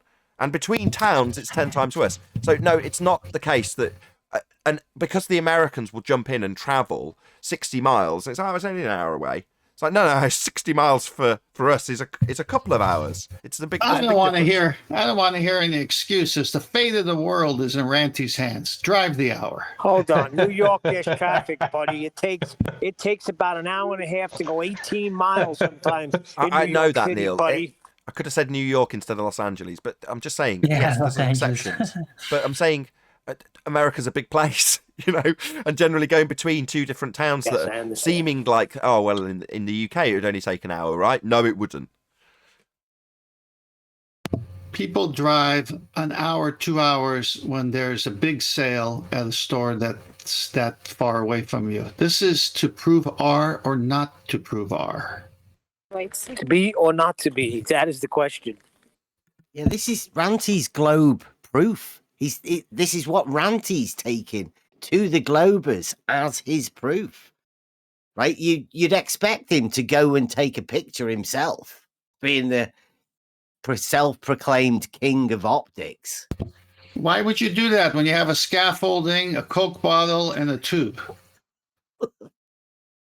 It'd be 700 inches off Got a drone, at the same actually. time, and admit to it. Why doesn't he just fly the a drone? Yeah. Why doesn't he just fly the drone from the ground Fly the drone over there. Yeah, Yeah. take a picture and then come back again. Can he get lower? Well, all he needs to do is get the drone from water level at that observation point where Bev works, and then rise it up and show that mound starts off not visible and then becomes visible. That's all he's got to do. That's exactly what I was about to say. Get lower with the drone, which he's got. I helped him do the GoFundMe for it. Where's he gonna get a drone at this last minute? He's got one. Oh, really? Does he? Yeah, he's got a drone. Yeah. Oh. Yeah, did you not see the most angriest unboxing ever? Yeah, I saw the unboxing videos, and that's about it. No, I didn't. But nevertheless, you know, I helped him get a drone. So he's got a drone. Take it down to where this arrow is pointing in front of all these mounds. Launch it up to, if you're claiming, like Ruhif is, that is at 30 feet plus, then just raise it up to 35 feet or 50 feet. And stop it on the way at 10 feet, 20 feet, 30 feet, 40 feet. Easy. When I showed a comparison of Adam's photo that he photoshopped where the mountains should be according to their globe model with angular size change, and Google Earth, because what Google Earth do is they make everything flat, but what they do is they overextend the angular size change in the distance to give the impression that it's gone behind the curve, but it's not. But the Google Earths, and this is from my observer height from Google Earth was a lot higher, and it was from actually in Blackpool, and the mountains looked the same size as they did on Adam's Photoshop photo, and Ranty didn't mention a word. They wanted to get away from it. It was like Google Earth was showing that what it should be on basically the sizes they should look on a globe, and Adam's photo matched it. Awesome. So the visual representation in Google Earth, which has nothing to do with the measurements that are actually used by professionals on a daily basis, represents it with the argument that apparently will close Cat's channel down. Is that correct? Yeah, what Google Earth do, just so people know, I only recently spotted it, is they were putting everything flat, and there was kind of complaints coming in that they weren't, let's say, showing the curve. So what they did is they couldn't make things curved because that's not reality. So what they do is in the distance, everything looks flat underneath you, but in the distance, they overextend the angular size change of things. So it looks like things have gone down below something, and they give the impression with their grid lines when you're down low, because the grid lines go off into your right and to your left and forward. So giving the impression that, and curving, they curve, so it gives the impression that there's a curve. But all they do is they've overextended the angular size change to fit what it would be if the mountain had gone over the curve and the remaining visible had gone through the amount of angular size change from that point. Gotcha. So basically, it's rendered it matched. I gotcha. It's rendered in a way like a video game. So in other words, the things in the distance are smaller. They're trying to render it in a way that seems visually realistic. But if the complaint is, well, it doesn't have any curvature in the visual representation, they go, okay, we'll put some in. Well, that doesn't really help if there's an angular size reduction already factored into the claim to be realistic representation of the maps when you're zooming in and out and stuff. Well, that's a big problem because it is going to match Adam's representation, because then you have got both, because they've introduced Earth curve to a representation with perspective. That's a big problem. Bye Cat's channel then. Hey Spurs, if you're listening, just go and take that to him. Yeah, because Google Earth in the distance doesn't show reality. It shows what the globe reality will be, but it doesn't show what actual reality will be. because from that height in Blackpool, you'd be basically seeing way over and all the land from the water's edge up. That'll get changed. Guaranteed. Bye-bye globe. Bye-bye geometry. Hello reality. I don't sing copyright Globe is material. just gonna cry. Blackpool Swan, won't you come? No singing songs. Stop it. Can't sing Trying to songs. get Huey to sing. Well, I spent 5 hours the other night trying to model, because I used to do a lot of this. I used to model a lot of people's photographs to come out with claims that this proves the globe, and I'd model it to scale on a flat surface. And that's what I used to do 7 years ago. So I went to do it the other night, and even using a 2 millimeter high piece, a 2 millimeter now high piece representing the tower. I still like using just a 2 millimeter high piece representing the tower. My complete distance from camera to mountain was 8.5 meters. I didn't have the space for that, and I couldn't get my camera down low enough to be down low enough below 2 millimeters. yeah, but you don't know Ranty scaffolding. That's Yeah. So they're giving us a photograph that's nearly impossible to, not impossible, but very difficult to model out in reality.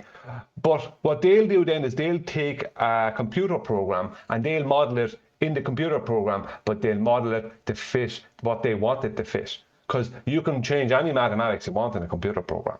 Oh, Adam's here. But why would they do that? I can tell you, Adam, are you there? Yeah. I was giving you props on one of the shows the other day for you, Flatsoid, and Anthony digging into the code of that model from that numpty, and they had the camera pointing up. Yeah, I'll find those pictures. There was a number of, I read through the code. Flatsoid, to be fair to him, understood it. Well, I just kind of looked at it thinking, oh, that's a bit dodge. Just bear with me and I'll share it with you. And it makes total sense on a flat plane, right? He's below the tower. Literally, he's below it. He's got to look up.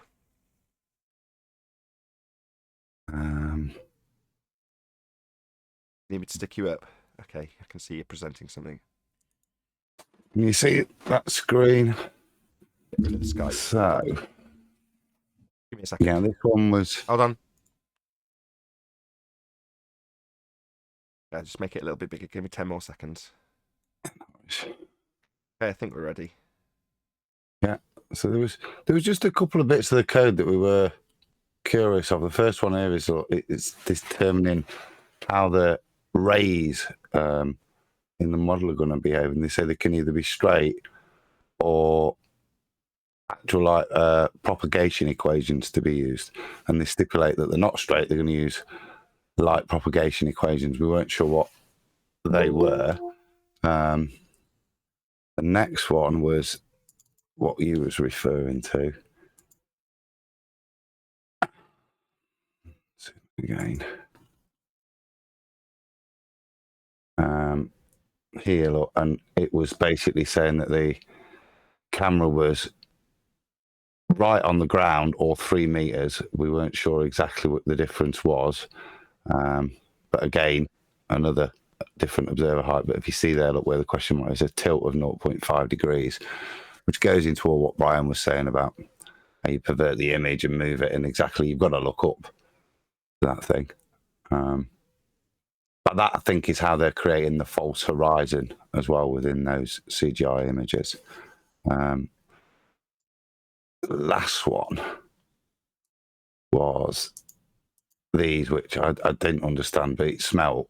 It's talking about ticks and how they're biased and that. But Flatsoid's understanding was basically it was bending the stuff from the back and giving that prominence, but bending it down to the observer's eye and scaling it from those points. I think that's what he said. So that's him. Perfect. Thank you, Adam. It's nice that having done it before, you immediately knew what to ask for, where to look, and what questions to ask. You didn't necessarily know how the code worked, but you knew someone who did. And you just asked, what's this, what's that, what's this? And you had it all circled prior to going to Flatsoid, I might ask, which I was quite impressed with. You know, my dad used to be a programmer, so I've got a very, very rudimentary understanding of how programming code's laid out. But if you've got no understanding of it, to go through it and go, well, logically, I know what I should be looking for, I'll just see if I see anything, and then going, that's interesting, and circling it. Well, just showing you again, I forgot this one. If you look at that screen again, at the top where I put the question mark, it says multi-tip, and these are the things that I just looked at. Multiple ticks separated by some step and shifted by some constant bias, which my untrained eye smelled. If you're going to not take the image and then shift that image by some constant bias, I was very curious as to what that constant bias would be. Right. With a file called Blackpool Fit Sphere.png. Blackpool Fit Sphere. Perfect.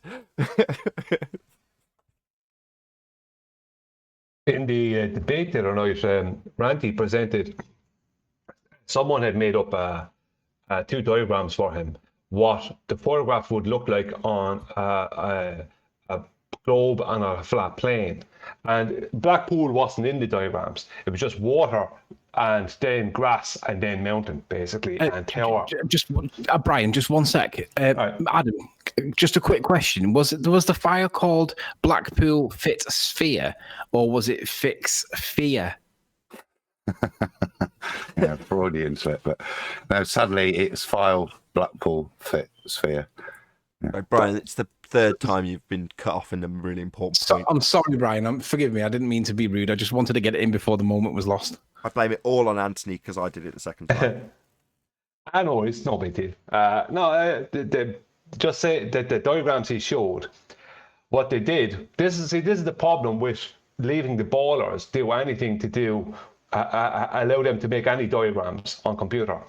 Because what they'll do is, what this guy did for Ranty, is the top image, which is the globe image, that showed perspective.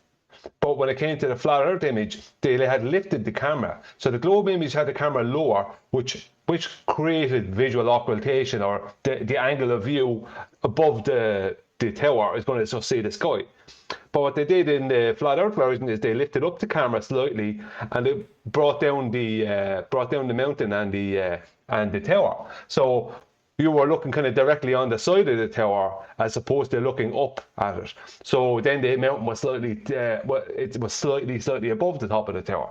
So this is the kind of trickery they're up to. So they'll hand you what is supposed to be your version of what we should see on a flat plane, which is just creating a straw man, and then show something that matches reality and call that the globe and claim that you're debunked. And they do this with computers, but none of these guys, and the reason I'm saying this is because, as I said earlier, I was doing this for years. I was doing this years ago. I was doing it with all Miles Davis's photographs and other photographs that are claimed to be globe photographs. None of these guys will ever actually do a scale model. The closest they've come to is Ranty's scale model on his scaffolding, and that was 700 inches out. So they won't do it. They'll use a computer and they'll mess around with the mathematics and they mess around with the perspective view and say you're debunked, when you can show them a real life scale model that shows exactly what they're claiming is not possible on a flat plane. The most telling moment of that debate, when it was at the scaffolding part that Ranty was trying to show, you challenged him on the proper scale. He went back and forth. Finally, he admitted that he didn't scale it, but it didn't matter. And then he had this one statement: in a million years, I'd never do it. Meaning, do it right. With that, I'm going to say a huge, massive, enormous thank you to both Discord and G+ panels for making today's after show possible. And of course, a massive thank you to all of you in either Nathan Oakley 1980 or Nathan Oakley Programming streams for hopefully smashing the super chat, liking, commenting, sharing, subscribing, and joining as a Nathan Oakley 1980 channel member. I've been Nathan Oakley, and I'll see you all in the next video.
lonely day.